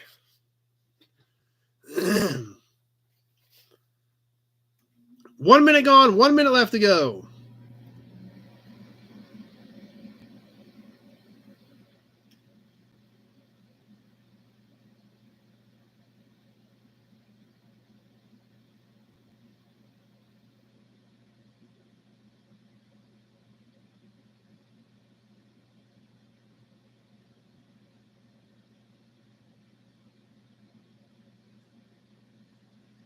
And there's that minute 30 mark. 30 seconds left.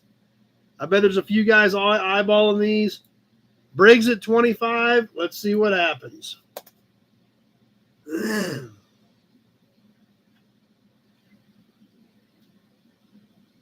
Bert at 30.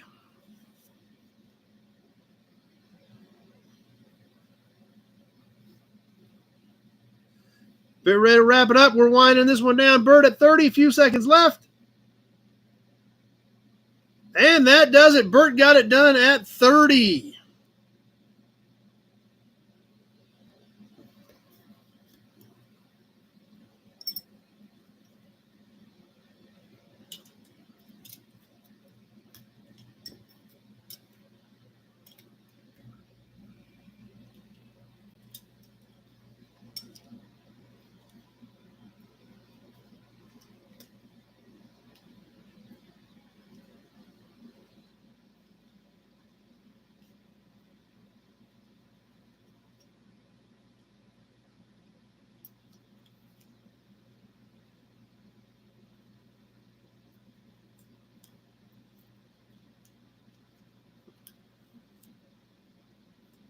All right, getting these all taped back together.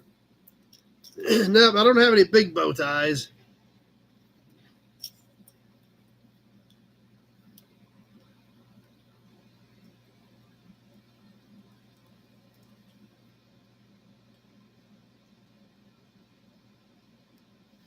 Okay.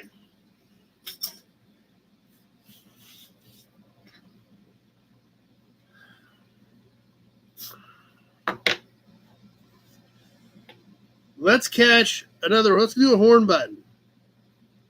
Another cool horn button. Great looks, great designs.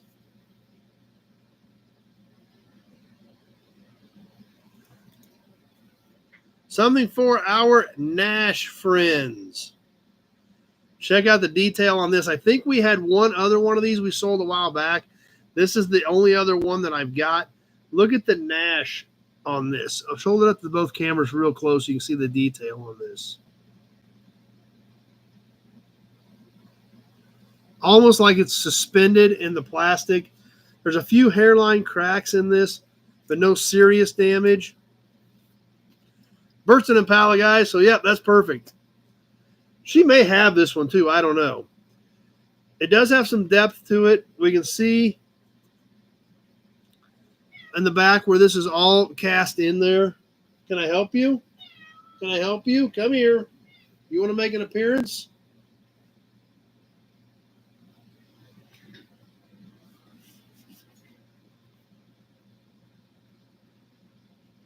So, that's what we got next. Like I said, this is the depth and the detail in this thing is pretty amazing. Oh, size. I need to give you a size. Overall, it's about 3 1/4 outside diameter.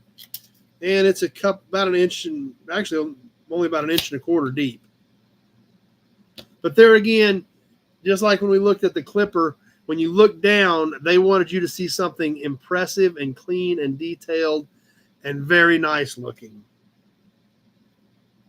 So, anyway, let's roll on this. Who's going to start us off on the Nash button? There's Michael. Austin at 10.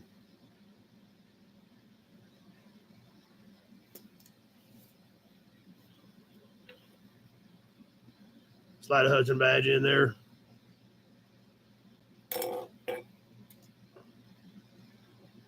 Alan at 11.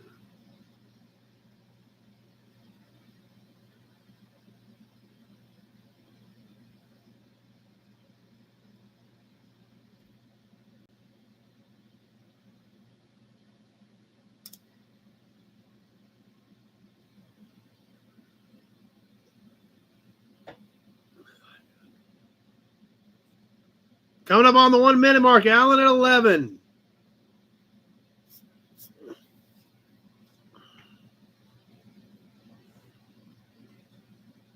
One minute gone, 1 minute left to go.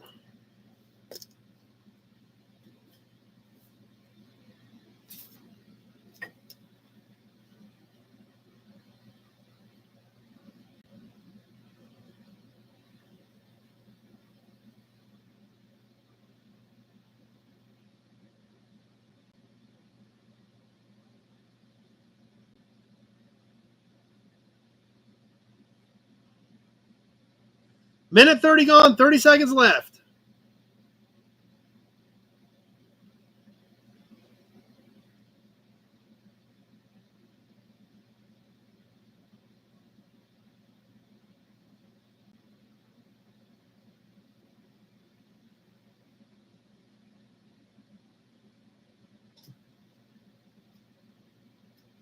Just about ready to wrap this up. Pete at 22.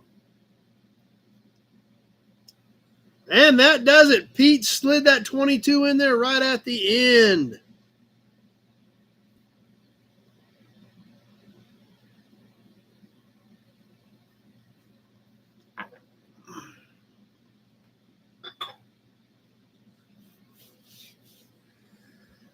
Whew. There's Pappy. We'll do a few more things and we're going to catch some magazine. I'm starting to drag pretty bad. I didn't get out of here until 2:30 this morning. So we'll get a few more things done here yet, but I don't know how long I'm going to go tonight for sure. The time I got out of here and got home, got to bed, I didn't go to bed till 3 this morning. And I had a fairly full day today as well. So, but we haven't done a hubcap. We got to do a cap yet. I think we've done something similar to this in the past, but it's been a while. We've done some. In fact, we did a Ford cap last week. That's a similar style but different logo. So that's why I grabbed this one tonight because I thought it was pretty cool. Late 40s era stainless cap, similar to what we did last week or the week before. However, we'll catch a few more auction pieces, and I want to get a few. We'll look at a couple things in the magazine that I've got noted out that I want to check out, but I don't have a ton of stuff in the magazine. So we'll catch a few more auction pieces and then probably wrap it up. I worked on Beaumont stuff last night. I worked on auction stuff last night. I had sales tax I got to get put in. I worked up sales tax last night. And then, of course, I worked on videos. Obviously, the video of the Rebel Driver Garage and the magnificent van video. Had to work on that. So I had a full night last night. So, yeah, I got to bed about 3. I slept in. I didn't get back to the shop till 9 this morning, so I did sleep in. But I was back here by 9 and ready to go. So, but this Ford cap, this next one, it's got some things. It's got some dents, but I love the logo on this. I think this is a great looking logo, similar to the old porcelain signs that they had on this Ford cap. Got the blue oval with the ridges on the ends, kind of like they had in some of the porcelains.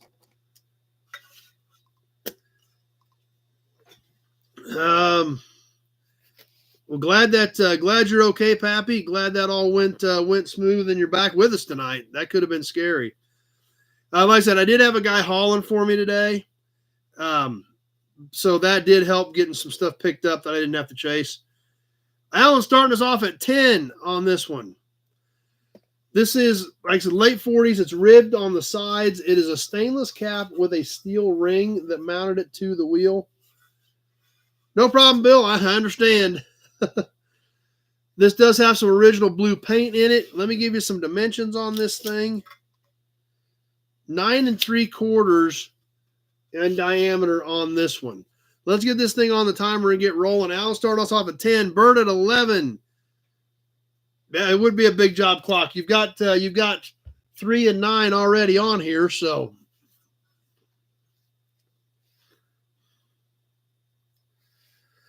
Bert at 11, and we are live and ticking away. Yeah. Like I said, I got a few of them done today with somebody else, but I got to pay him now, so. But at least I'm making some progress. That one load, there's 20 over there, so I needed to get some stuff done over there, and he got some out of there today, so that was good.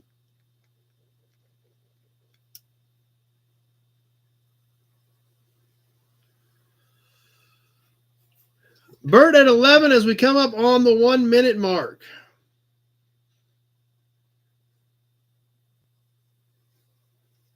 Yeah, it is cool. There's no doubt about it. 1 minute gone, 1 minute left to go. Big Job's got one hanging on the wall. Yeah, it's a good looking cap. It really is.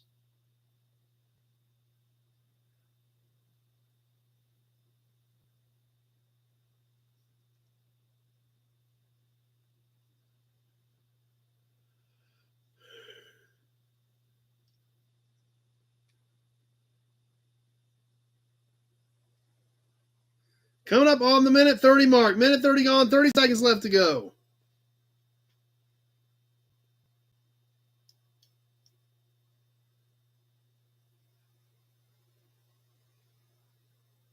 Kyle at 12.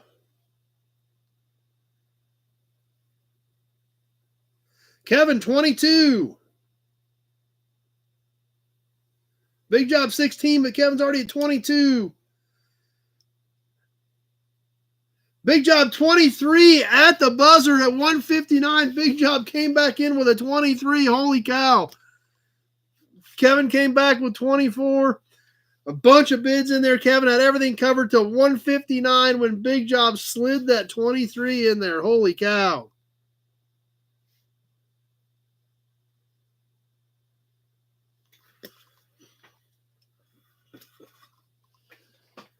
That one was fun.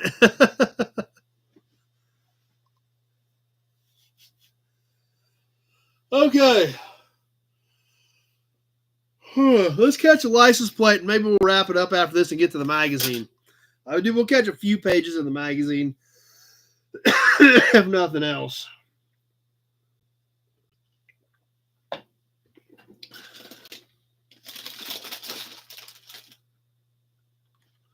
A lemon drop.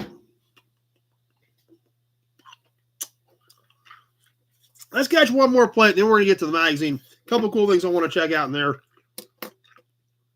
Let's back it up a few years to 1936. This is a great looking 36 Kansas plate, original paint, orange, black lettering, kind of a Halloween plate since we are in October.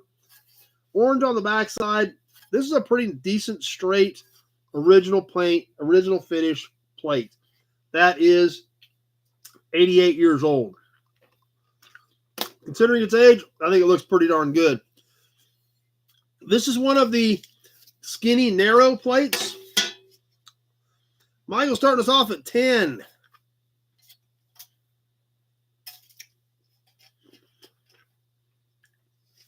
$14.5 by $4.5.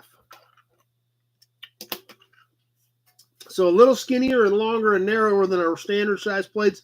Cloud County, says Nick. Nick's always there for us on those. Bert at 14. And let's get this thing rolling.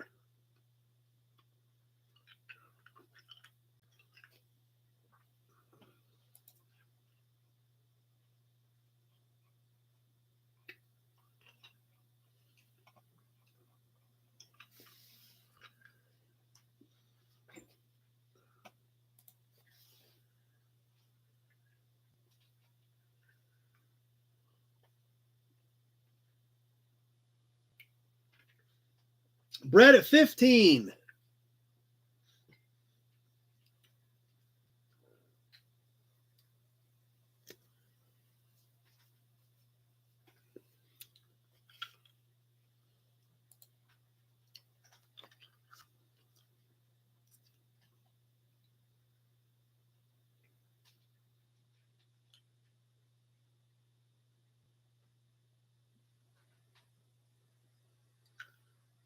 One minute gone, 1 minute left to go. Brett at 15.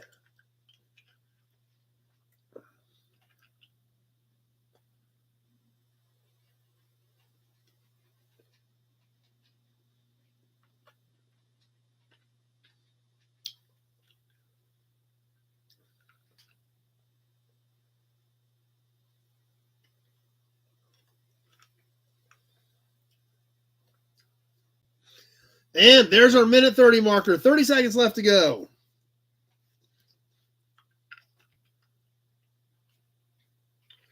Waycamp at 20.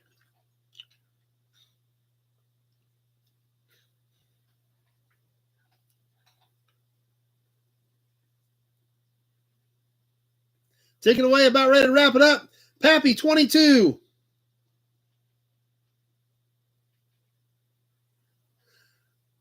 Michael Brown, 23. And that does it. Michael at 23.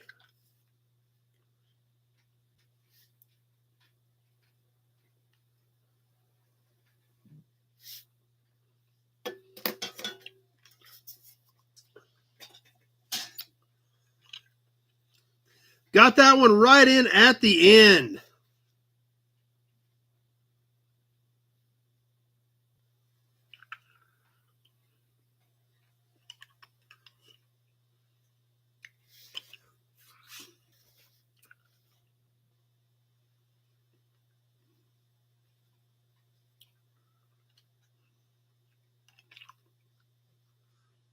Tractor Mike.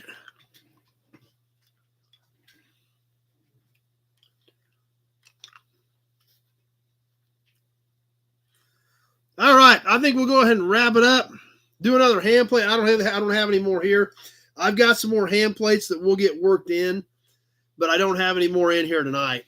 But like I said, I wanted to catch a little bit of the magazine because I found some really cool stuff last night, and I want to do at least these first few pages while I got it fresh in my brain.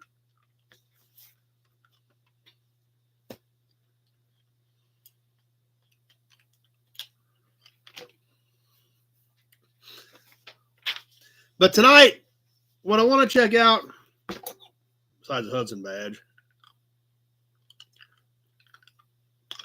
Yep, glad you guys had fun with the auction tonight. Even though we cut it a little bit short, there is some cool stuff that I want to get into here.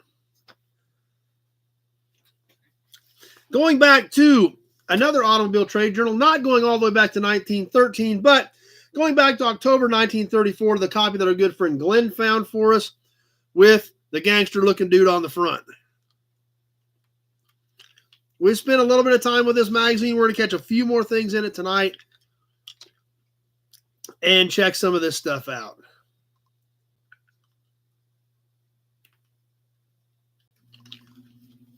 Yep, I don't blame you, Bert.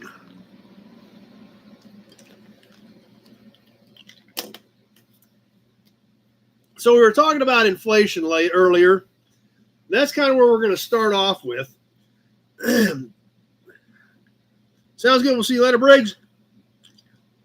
So the trade winds blow.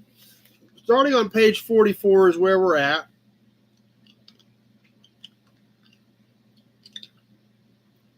And where I kind of want to hit, there's a couple of these little blurbs we'll catch, but mainly right over here on this chart that we're looking at right here. So, proposed addition to dealer code regulates used truck allowances. So remember, we're in 1934, literally 90 years ago this month.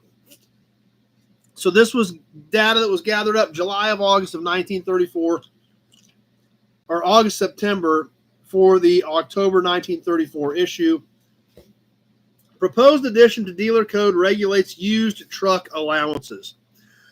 A proposed formula for determining maximum allowances on used trucks intended to bring all motor vehicles requiring commercial licenses within the scope of the marketing rules of the Motor Vehicle Retailing Code is now being studied by dealers and manufacturers. It provides for a single depreciation schedule graduated on a monthly basis. Awesome, Randall. Sounds good, Austin. And more raffle tickets for Austin.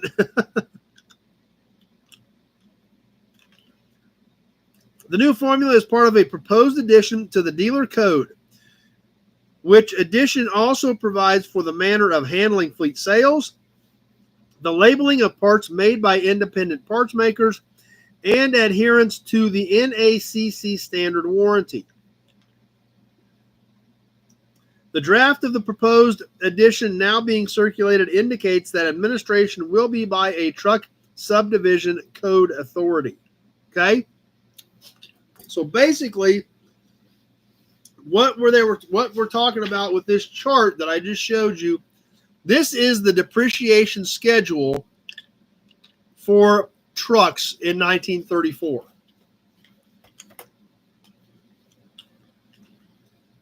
Now, what this chart is, age in months, like they just talked about, maximum percentage of list price allowable. So, after 1 month, a dealer could allow up to 95% of list price to trade that truck back in 1 month later.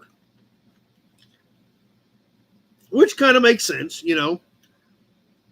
So, and if we look at this by today's standards, just for round numbers, if you bought a brand new loaded up platinum F350 Power Stroke with sunroof and leather and everything, it's $100,000. So a month later in today's world, yeah, you lose about $5,000 on them. I mean, that's if you went to trade it in a month later. Where this really gets weird on this chart is where it goes from there.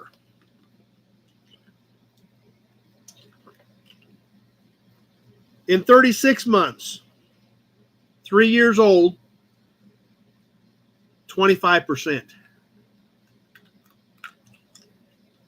So Obviously, they don't drop like that anymore.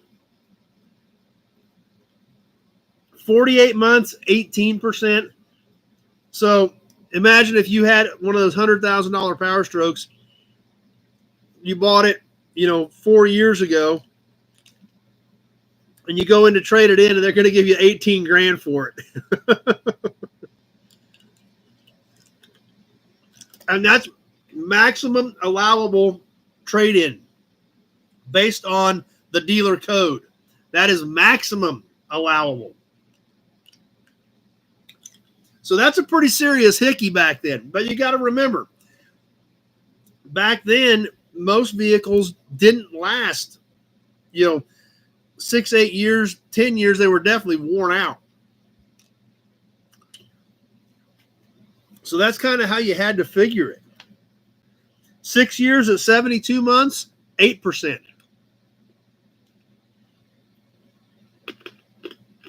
My lemon drop.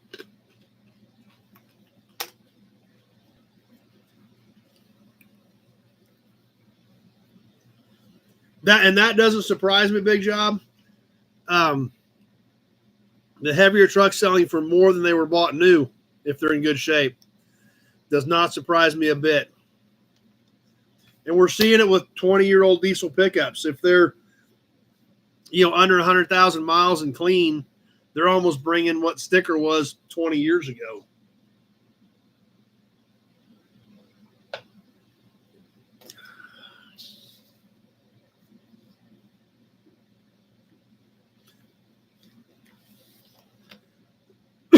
Even back in 1934, looking for different marketing ideas, a couple of different marketing ideas being tried in 1934. Even in today's world, you're always trying to look for the different angle. What's going to be how to get your name out in front of people, how to generate business, things like that. Yeah, I don't think anybody wants DEF trucks. So, there again, different marketing plans, different marketing techniques. I mean, even in today's world, we're constantly hearing about people looking for different ideas. It was going on 90 years ago as well. Pontiac dealers broadcasting new entertainment in the form of a radio program. Woohoo! Was formally launched by the Pontiac dealers of the United States on Sunday, September 30th, excuse me. Jane Froman, Frank Black, Don McNeil, and Betty Winkler, the Modern Choir, and a specially arranged 40-piece orchestra were included on the new program. So, big news, big new marketing campaign, radio advertising, sponsoring a 40-piece orchestra for the Pontiac dealers in 1934. There's Tony. Another marketing plan, promotion, gimmick, if you will, from Ford in 1934. Frank made it.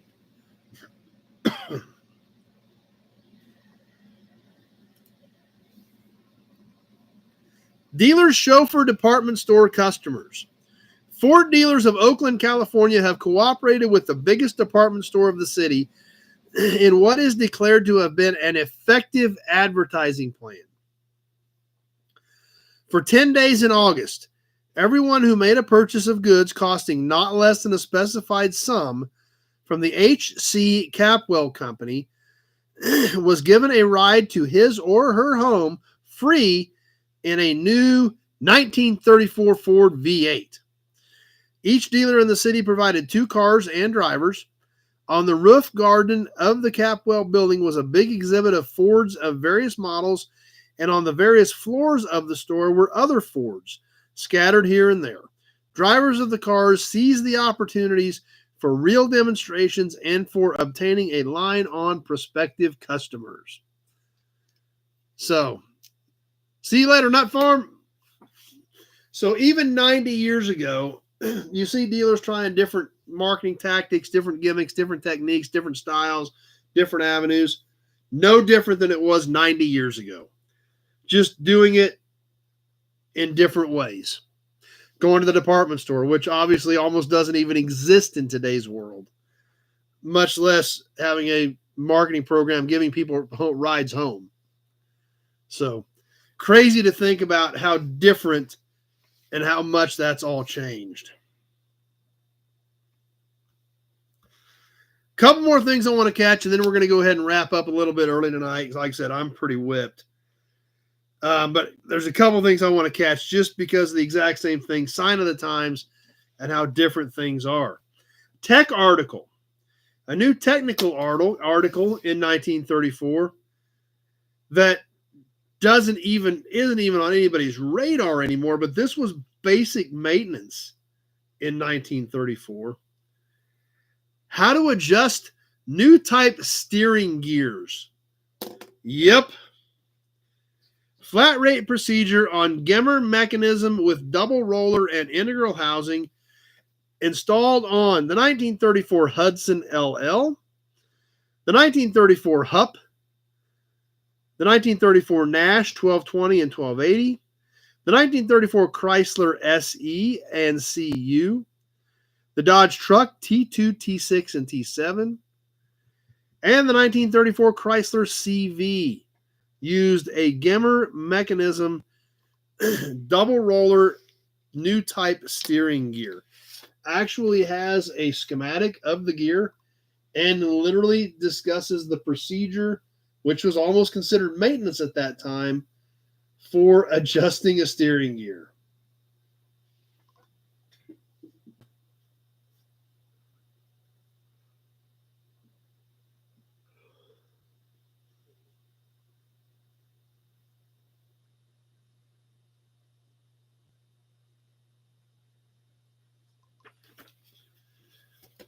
Definitely a different time, for sure. One more interesting tidbit I want to catch, and then we're going to wrap up for tonight. But this is too good to not touch on. New car totals for August. New car registrations for the first 7 months, 1933 compared to 1934. Okay?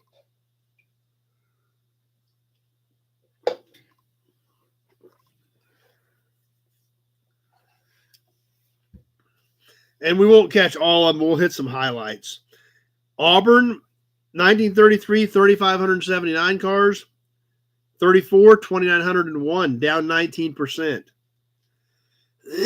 Chrysler overall, 205,150. In 33, 279,897 in 34, up by 36%. Most of that driven by Plymouth. Out of that 280,000 cars they had sold in the first 7 months of 1934, 197,159 of them were Plymouth. Then Dodge, then Chrysler, and DeSoto falling up in the tail end with 7,000 units. So Chrysler at 279,897. Ford Motor Company in 1933, 171,694 versus in 1934, 359,457. Dramatic increase of 109.5%. Basically completely driven by Ford. All 1,217 Lincolns. Everything else was Ford. Yeah, it doesn't sound like a good plan, big job. GM. In 1933, 401,791 cars. In 1934, 475,037, up 18%. Once again, almost all driven by Chevrolet with 335,000 cars. So only 140,000 cars to make up the rest of the divisions, followed up by Pontiac at 50,000, Oldsmobile at 43,000, Buick at 38,000, and then Cadillac and LaSalle both in the 3,000 window.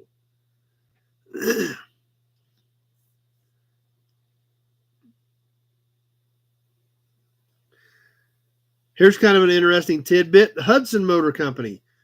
In 1933, 22,381 cars. 1934, 39,773. However, the bulk of that not made up by Hudson.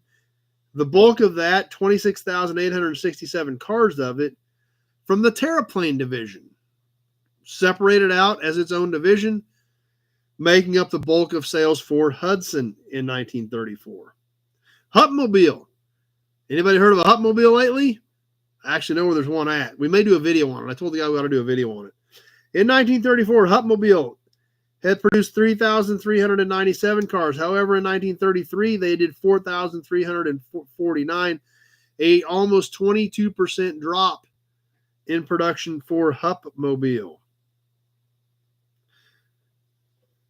Packard, down from 5,555 cars to 3,645, a 34% decline from 1933 to 1934.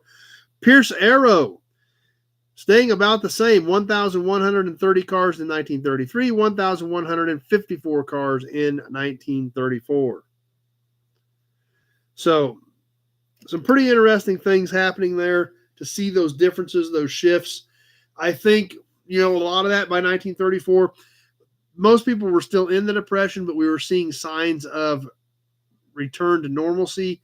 So I'm betting that's why we started seeing increases in most of those numbers in 1934. So I thought that was really super cool. I'll show you the chart. This is what we were looking at right here. New car totals for August and compared 1933 to 1934. And that's right. So many different manufacturers, so many different cool things. So definitely thought that was worth mentioning and checking out.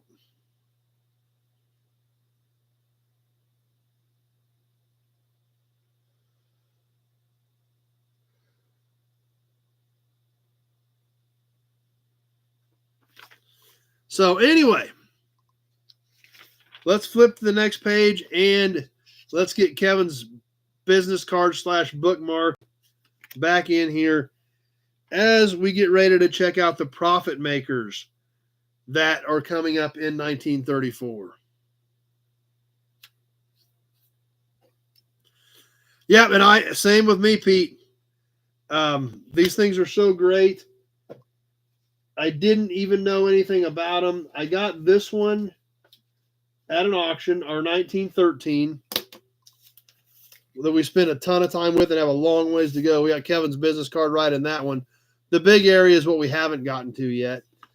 But I got this one at an auction. I almost threw this in the auction box. Almost. And then if you guys remember the article about the Dodge brothers breaking away from Ford that we found in here in the current news section for September of 1913, current news when the Dodge brothers split with Ford. When Addie saw that, she's like, we ain't selling this. So we've been having a lot of fun with it in here. This one's a little bit rough, trying to take care of it, but absolutely amazing information and so much cool stuff. Definitely some trips back in time. And I'm learning stuff. I hope you guys are learning stuff because that's the whole point of this, is we all want to learn and grow and know more about our hobby. Yeah, that's right. That's right, Brett. You don't follow any of that, do you? So we'll go ahead and call it for tonight. We'll put this one back up. Obviously, tons of cool stuff in here. Thanks to Glenn on that one as well. And we've already touched on next week's videos. I do want to forewarn you one more time. Be careful. The van video is pretty magnificent. Prepare yourself before you click play on the van video. It is spectacular. Just like the little guy we just showed you.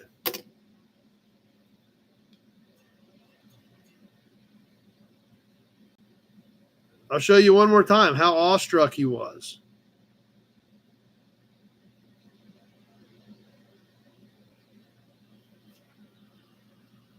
Look at that. Do you like 70s custom vans? This guy does too. And he was in absolute awe when he saw this one. Stay tuned because the full video is coming up soon on what has this little dude completely awestruck about a super cool 70s custom van. Yep, and if you guys hadn't figured out, that little dude is on the van. So it's going to be exciting. It's going to be a lot of fun. But I think I am about shot for tonight. I'm going to try to get a little bit of sleep. I got a lot of stuff going on tomorrow. I know, obviously, I've already got some stuff to package up for you guys. We'll get on that in the morning. I've got some stuff that's sold on eBay I've got to get packaged. But we're going to make some cool things happen. I'm going to get some stuff shipped out and get some more cool stuff hauled in. We got a lot of cool stuff coming up. You guys don't want to miss any of that. Yeah, I am tired. Like I said, and that happens sometimes on Saturday nights. I'll just get in a zone and I just go. Thanks for the Johnny Carson comments. I always appreciate those. And that's kind of what happened last night with, I mean, like I said, literally I was working on auction numbers on the stuff that I had to take care of. I realized it's October, so I got a third quarter sales tax. So I printed the eBay sheets, printed PayPal, got all that stuff ready, got sales tax ready to put in. And then working on the Beaumont videos, working on the car videos, just a lot of things going on. So, but anyway, I appreciate you guys hanging in with me tonight. And like I said, I looked up and it was 2:30. And I was like, okay, I probably better call it. It's getting a little late. But we'll be back Tuesday evening for some Toy Tuesday. And hope to see you guys then. Let me know if you want one of the items from last Toy Tuesday. One left. Obviously, Austin and Briggs are getting 2 of them. That's exactly right. So thanks, Tony. I appreciate that. I always appreciate the kind comments and all the support from all of you guys, because that you guys are really what makes this happen. Like I always tell you, me sitting here talking into a couple of webcams probably isn't that entertaining. But with all of your guys' input, your feedback, your knowledge, that is what really helps take things to the next level. So let your friends know about us. Be back on, next weekend will be normal, so shouldn't be a big deal there. And should have everything good to go. And that's right, Kenny, nobodies are awesome. If you're not on that Facebook page, get on there. I think we looked earlier, we had 71 people on there. Be cool to push that up to 100. Let your friends know about that too. If they're car guys, gearheads, they want to join us, be sure to let them know that they are welcome. And if you guys are enjoying it, hopefully they would think they would enjoy it as well with you. So anyway, with that, obviously what's coming up, we'll get the Rebel Drivers Garage video on Scott's Impala coming up this week. I shot the Omega SX video this week for whatever that's worth. I didn't know what an Omega SX was, but I know a little more now. And then, of course, the magnificent Dodge van coming up, shooting for Friday night on that. So, anyway, that being said, we'll see some of you guys Tuesday. We'll do some more cool memorabilia at 7 o'clock Tuesday evening on Toy Tuesday. We'll get those other videos up. And then we hope to see all of you right back here next Sunday night, 7:30. So far, the 7:30 time slot, I think, is working out. I know some people it's a little too late, but the guys out west, it's great. So, looking forward to Austin winning his $1,000 truck. That could be true. Big job of the rate going. So, anyhow, thanks for being here tonight. We show up to see you all right back here. Same bat time, same bat channel, same bat station. That's true, Kenny.